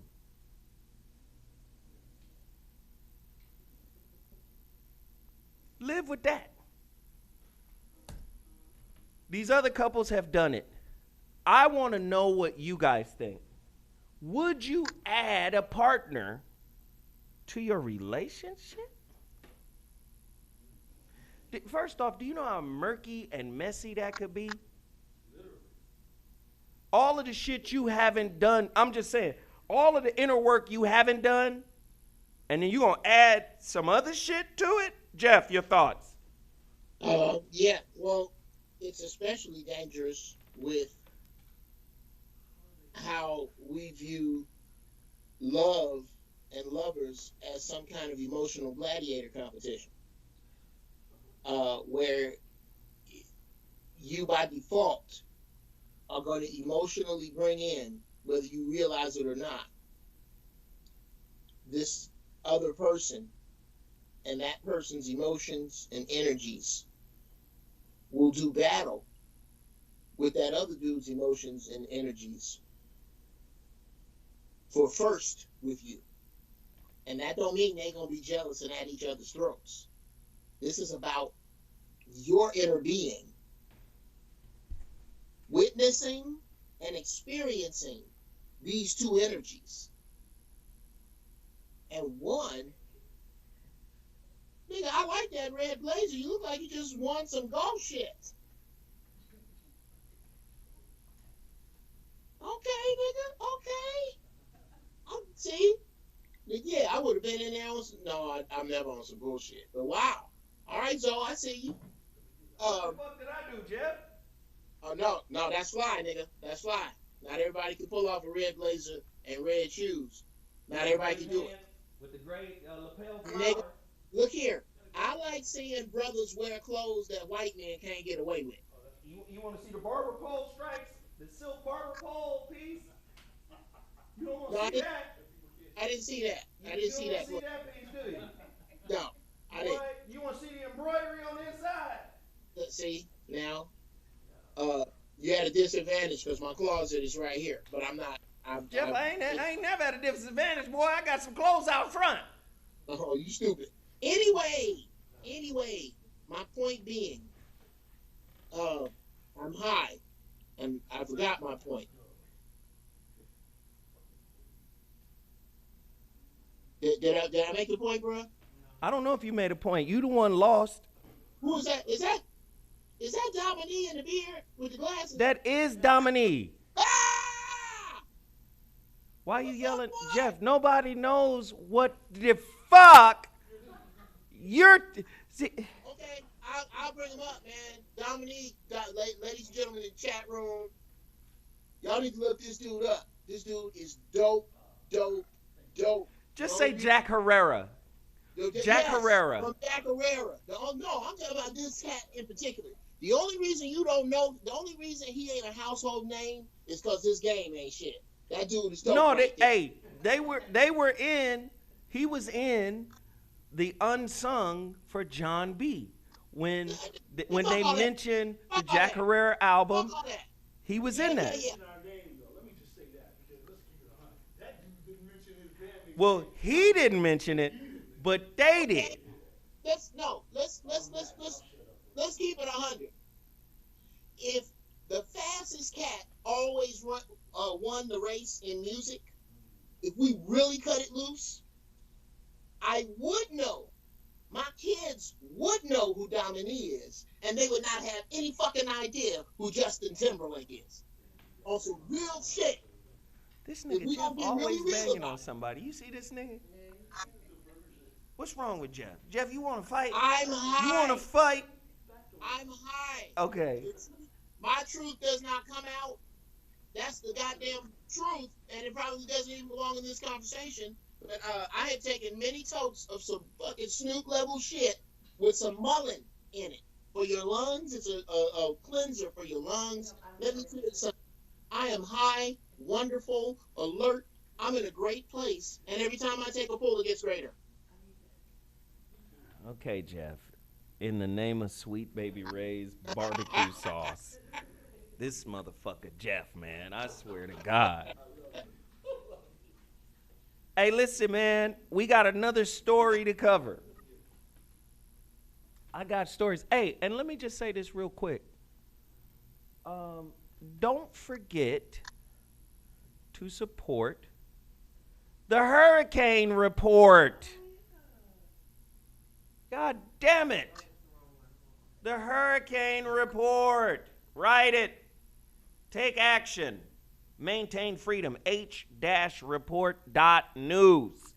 It's important that you guys tune into her because I get a lot of my stories from this group. I know you hear me say her a lot. That's my point person. But she's a part of a group of people. The HuriKane Report. Also, please support them by buying their gear because that helps, you know, the overall business overhead, you know, kind of like y'all don't buy my shirts, you know. Yeah, kind of like, kind of supports the overhead or whatnot. Fuck your shirt, so.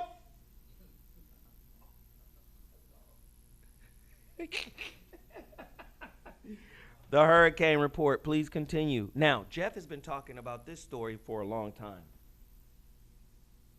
And this is real. The U.S. moves closer to the digital dollar. They done took coins out of circulation. You live in an apartment, you trying to motherfucking wash your motherfucking clothes, you trying to go get some quarters. You trying to go get $10 worth of quarters? That shit over, my niggas. All right? They done quietly took the quarters out of circulation. The digital dollar is coming, and COVID is a part of it. Why? Remember how they quarantined? Remember that story? Jeff, they can't hear you now. I'm going to throw it to you, Jeff. They can't hear you. Remember how they quarantined all of the dollars that were in China that were coming back to America, COVID is now the justification to get rid of the dollar. Geoff has been talking about this for quite some time. Y'all niggas need to pay attention when old velvet curtain speaking ass niggas talk. Geoff, velvet rope, where you at? Come I'm right in. here. I'm listening. Tell them about the fall of this dollar, Geoff. The fall of the dollar was an inevitability that was aware of when it was created. All paper money is subject to fall. All of it eventually goes over the greed cliff. These people count on the greed cliff, which is why their moves are so predictable by anybody who's paying attention. These people who have been speaking like me, damn it, I wish I could say I was the smartest. I just paid attention in a different way and watched how the trends go and watched what was being fed to me and why. It is inevitable. Dear people looking for reparations, it's going to come just in time for the dollar to crash. They will crash this motherfucker before they will give it to you. What you need to do Very profound. is when the Super Bowl opens back up. This is your protection against the fall of the dollar. When the Super Bowl opens back up, there needs to be a kickoff, and the brothers need to run full speed at one another, get to the 50-yard line, drop the ball, hug, take their helmets off, wave to the fans, and get in their expensive cars and drive the fuck off, causing a network crash of whatever you call your currency. If we take our marbles and go home, we don't have to worry about this paper that you have been chasing for centuries that has never had your face on it. Has never had your face on it. You take pictures next to it. Exactly what people who really have money don't do. Warren Buffett will never take a picture next to a stack of it because that's a stack of hoes that ain't out on the track. You don't ever catch a pimp. You ain't gonna catch a pimp on a regular Tuesday taking a picture in a circle with his hoes because they supposed to be out making money. Money ain't nothing but green hoes. But you look at it as some god. Most of us do not worship Jesus. Most of us worship money. And it is fucking worthless. Since 1971, the idea of money is it's supposed to be backed by your particular government's precious metal, commodity, to back it, to say that it is worth something. In 1971, Richard Nixon took us off the gold standard so that the Federal Reserve, a private company, could sell that gold. What replaced that gold was debt. American debt. These motherfuckers like buying shit they ain't got the money for. That's what I'm gonna back. Hold on one second, Geoff. Cough again, Sarah, and see what happened. Oh my God, I'm so sorry. What the fuck? Go ahead, Geoff, finish. What you do? What you do? All right, baby.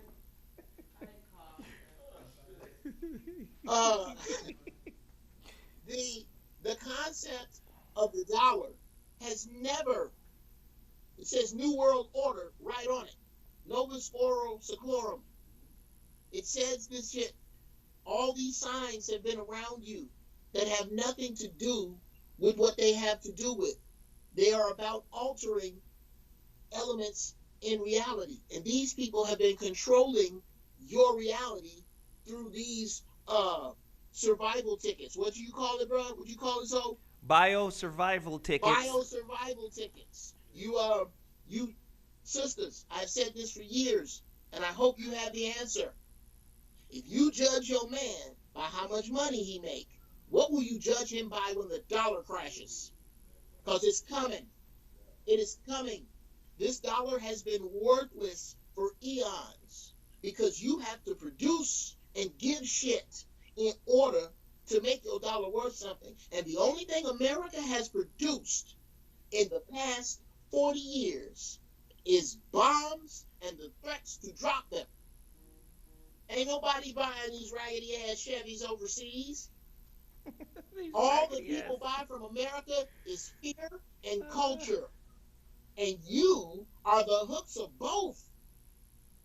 And you leave it over there for them to play with and wait on them and vote for them and walk with them. And this is why, and unless and until you can put yourself on an island connected to other islands. This is why I disagree with us having to be everywhere. I don't think or be in one central area. No, our minds must be together everywhere, like the board, nigga. Until we can get there, we are going to be chained to money. Until we can stop looking at and excusing a motherfucker with these 3 words. How many times have you heard niggas do that? Somebody fuck up. You got money. So let me just say this, Geoff. Money, as Geoff's just stated, like this is real monopoly money, like for real. Like it's monopoly. It's not real in the sense of it builds wealth, it builds debt, as Geoff just said. The dollar has been losing worth for the last 100 years. It's almost at zero. As Geoff alluded to earlier, all fiat currencies return to zero. They all do. Every last one of them. So with that being said, what are you going to do to take care of yourself? See, Geoff said something that I thought was quite profound. When it comes to sharing power, they don't mind giving you money. Because they know giving you money is not sharing power. So, if we start to pursue the money to try to normalize and equalize the power, they'll get rid of the money. They don't have to use a dollar to be in. Listen to what I'm about to say. The top 1% don't have to use money to stay in power. Whoa. It's filthy. They don't touch it. The fuck we need it for? Bill Gates don't need money to do what he's doing. The money is just a representative of the power for them. For us, it's a representative of just being, Geoff called it, bio-survival tickets. It's monopoly. See, I say this story all the time. Quincy Jones was like, get money, but then go see if your money has any power. He said that was the coldest game he gave me. He said, go get the money, but then once you get the money, go see if your money has any power. See, y'all niggas out here playing a game you don't know the rules to. And I'm saying, while we're here, why not set up co-ops amongst each other? Ooh. Where we bargain, where we... Come on, man. Do you understand? Where we barter and we work with one another and we try to build each other up. Why not do that? You got motherfuckers, even in this game, still asking for favors.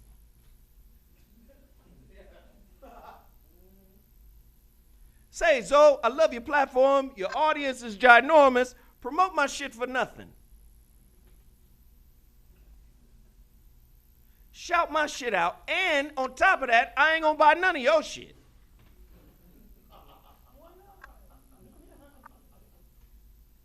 It's a game, and there are rules to the game. In order for us to be successful, we got to play this game until they realize you know what, these niggas is pretty fucking good at this game. Let's disconnect the power to this game. Make these motherfuckers adapt. You would be surprised how many motherfuckers reach out for coaching and be like, I don't have no money, just help me. And oftentimes I will be like, all right, well, what's the issue?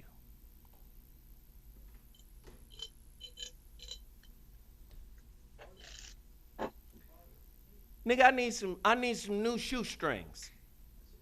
This is designer shoestring company. Oh, why it got to be designer, nigga?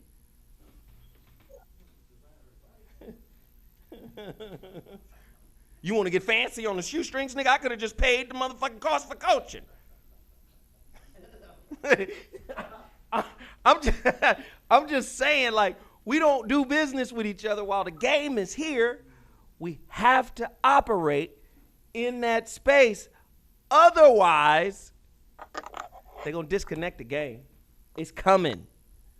Yes. Hey, what was the name of that company? What's up, Ecor? You good? How you doing, man? What was the name of that company? Some kind of foundation where all the world's richest people are racing each other to give away their money. It's called The Pledge. Look this shit up on the internet. The shit is called The Pledge. The world's wealthiest, Bill Gates, all of them, racing each other to give away all their money. It ain't the money that makes them powerful. It's their network, their resources, their willingness to work with each other. The motherfuckers don't have to have little greenbacks to do business. And now this shit is going digital. You saw it, right? The pledge. Yes. The giving pledge. All the richest motherfuckers in the world trying to give away all their money. And niggas is like shooting and killing niggas over debt certificates. Well, we're about to wrap it up. We don't know shit about what we're talking about. We don't know a motherfucking thing. We don't know Will and Jada. We don't know what the fuck they did and how they got entangled with this other little nigga. We don't know. We don't know. We don't know shit about money. We don't know shit about nothing. Brother Zoe? Yeah, Geoff? I had a couple of thoughts I wanted to share. Go ahead, share your thoughts. Give me this. One of the things that even playing in this game with this money at the highest levels, this is the biggest trick. No matter how smart you spend your money white.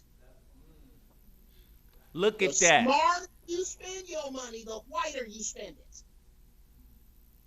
Unless and until while this game is on, you can spend your big money smart and black. I'm going to gentrify a neighborhood with black developers, and black real estate owners are going to, real estate developers or real estate salespeople are going to sell it to black people. Until you do that and spend your money as black as you can, we are going to be stuck in this on this chain. I had something else that is the weed fucked you up. The weed got you tripping. Because weed will fuck you up, Geoff. I mean, it's fine. I mean, your memory and things. Yeah. When you buy it, wrap it up, Geoff. We gotta go. Shit. I tell you what, I'm gonna think of it, and when I do, I'm gonna go live. I'll go live later, and then when I come out, y'all, I'm telling y'all, it's some other shit, and as soon as y'all say bye, it's gonna come to me, and then I'll just go live. So again, we got 1,400 people in the box live. Can you imagine if everybody would have dropped $2? Here it is, though. Here it is. Here it is. It's the dope shit. It's some dope shit. Do you know why these billionaires? That's why you at home coughing. because I'm drinking Mullen tea, and this shit is coming out of my lungs that never did before from the first time I had COVID. I've had it twice and whooped its ass. It needs 19 more COVIDs. Anyway. So what if I would have died, nigga? Okay. What if I wasn't a supreme being and I would have died? Look, I am your weapon. If you need me, point me to racists. I will lick them on the face. They're done. Now, here, let me get this out. This is the dope shit, okay? Do you know why these billionaires are in a rush to get rid of this money? Because money is the hot potato. So nobody want to get left. Whoever is left with the most of this cash loses, because we got to make cash invalid. You better start getting rid of it. Let these niggas argue over this cash. These niggas don't have the sense to keep the gold chains that they got and never sell them regardless of how hard it gets, because at least the gold is real. Your gold watch is going to save your ass if you got one. Hey, Geoff, if you got any greenbacks, go buy some elderberry cough syrup. Dude, I'm already on that. No, I don't think you understand. Let me please, this is very important. Can this shit be transmitted through the TV? You are stupid. Let me be clear. Remember, Zoe, when I was sick around Valentine's Day, that was the sickest I have been since I got the chicken pox at 22. I was fucking sick. I got over it, but there was something in that felt like, you know how when you drink and liquid goes down the wrong way? That I had that feeling constantly. Everything else left. This next time that I got sick, I had a mild fever for one day. The rest of it, not so much as a sniffle through any of it, because of all that shit I do. Y'all can watch this my shit from last night. I've laid it out. I do a bunch of shit. But I couldn't get rid of this cough. Still, my brother turned me on to Mullen tea. Mullein. It is a natural lung cleanser. The shit from the first time I got sick now comes up, and it now comes out. It is not about, bruh, I done Geoff, put COVID-19's Geoff, ass. I'm going to say this, and then we got to go. All right, you're going to end yours. I'm going to say it in, Mom. You one of them testimony-giving ass niggas. Bruh. You done gave a lot of testimonies, nigga. You done gave testimonies on vegetarianism, veganism, vitamins, you know, and now your ass is the sick one. All I'm saying, nigga, all I'm saying is some of the shit you believe done led you to illness. No. No. On some deep shit, I think in the contrary, brother. I never said that I was or actually, yes, we covered this on the show. When it first came out, I said black folks can't get it because it was a wish. You did say that shit, Geoff. For a plague you did say that shit. I really was.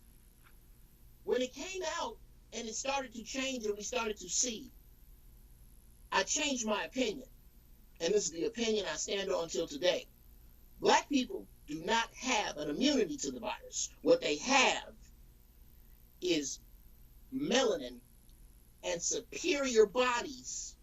And if fed well and nourished well, that is their absolute best defense. But soul food, which you don't eat, soul food eats you. Geoff, let me just say this. Shit. Geoff.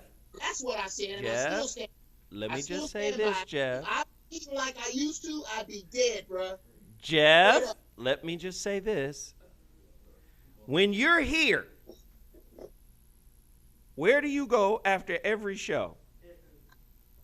I go to Original Joe. Hungry Joe's. Yes.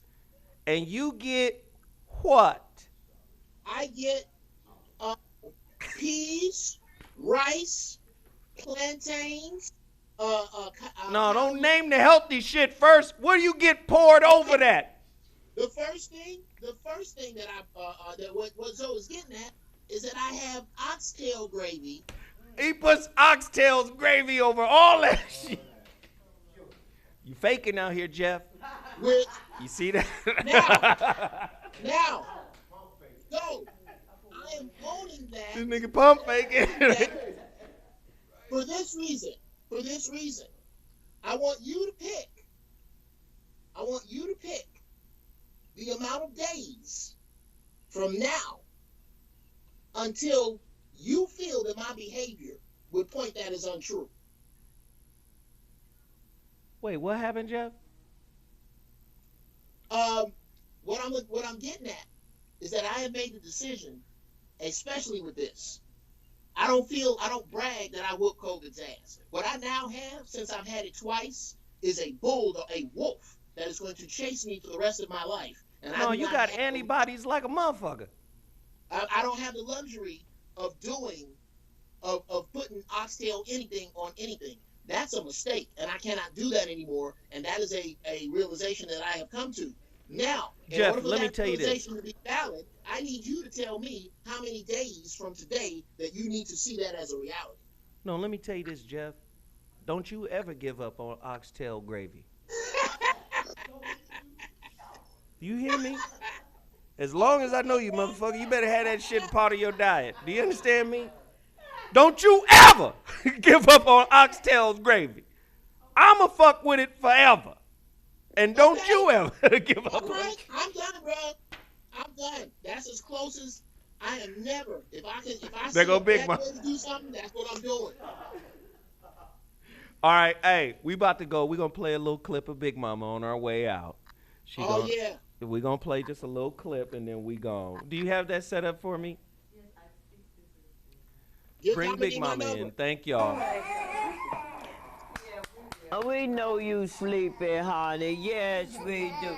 Yes. It's time to go to bed. Get that little jacket there for him. He may not been attending of Sunday school. And he would, his word was, the Lord is my shepherd, I shall not want. And I lived on that. When I'd go, I was a president of Students Book Club. And we go to different homes to have the meeting. And most of the people's home we went to was people didn't have children.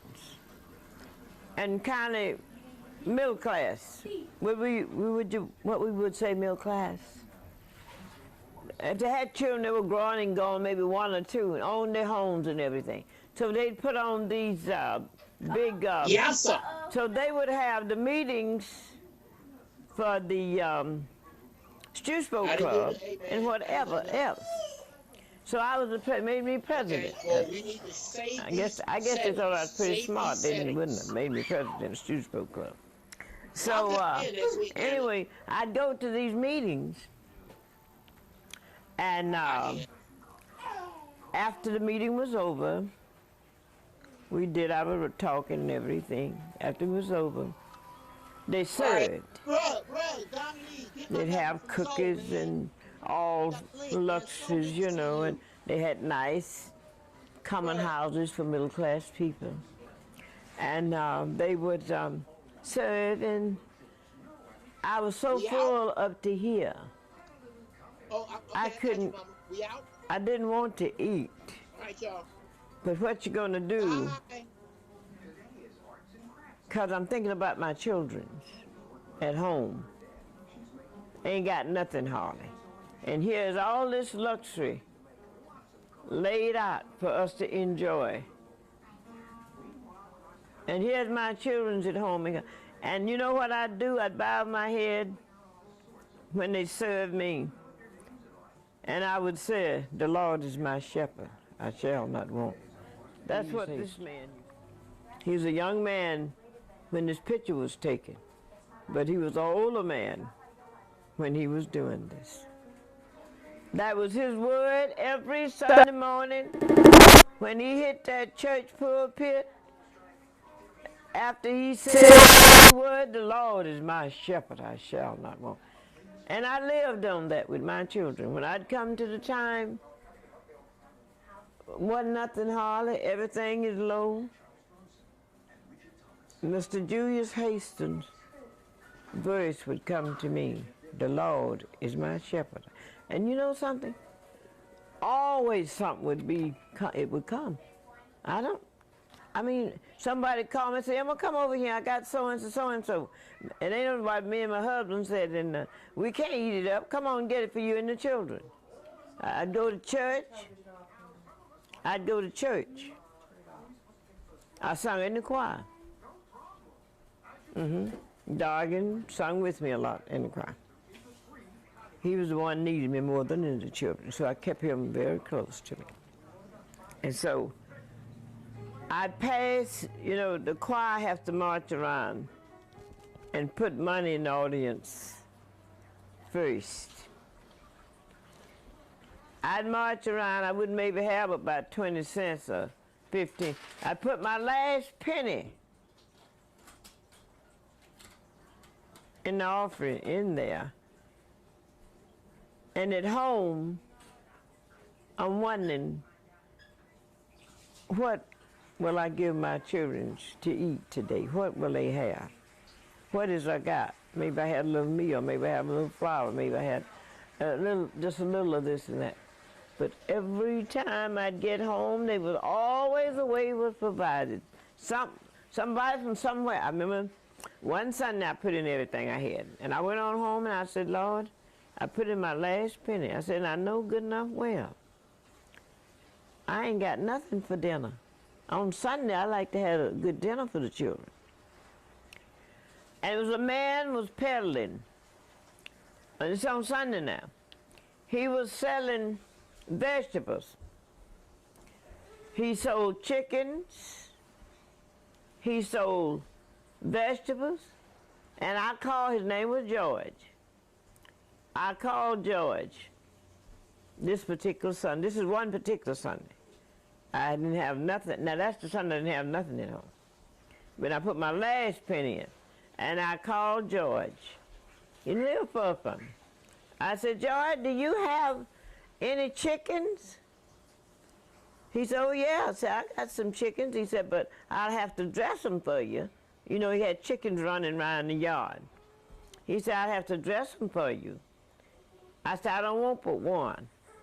And he said, what else do you need? Listen, what else do you need? I was happy to say I could get a chicken. Because I can make gravy with that chicken and cook some bread and the kids will have plenty of food. You know what I mean?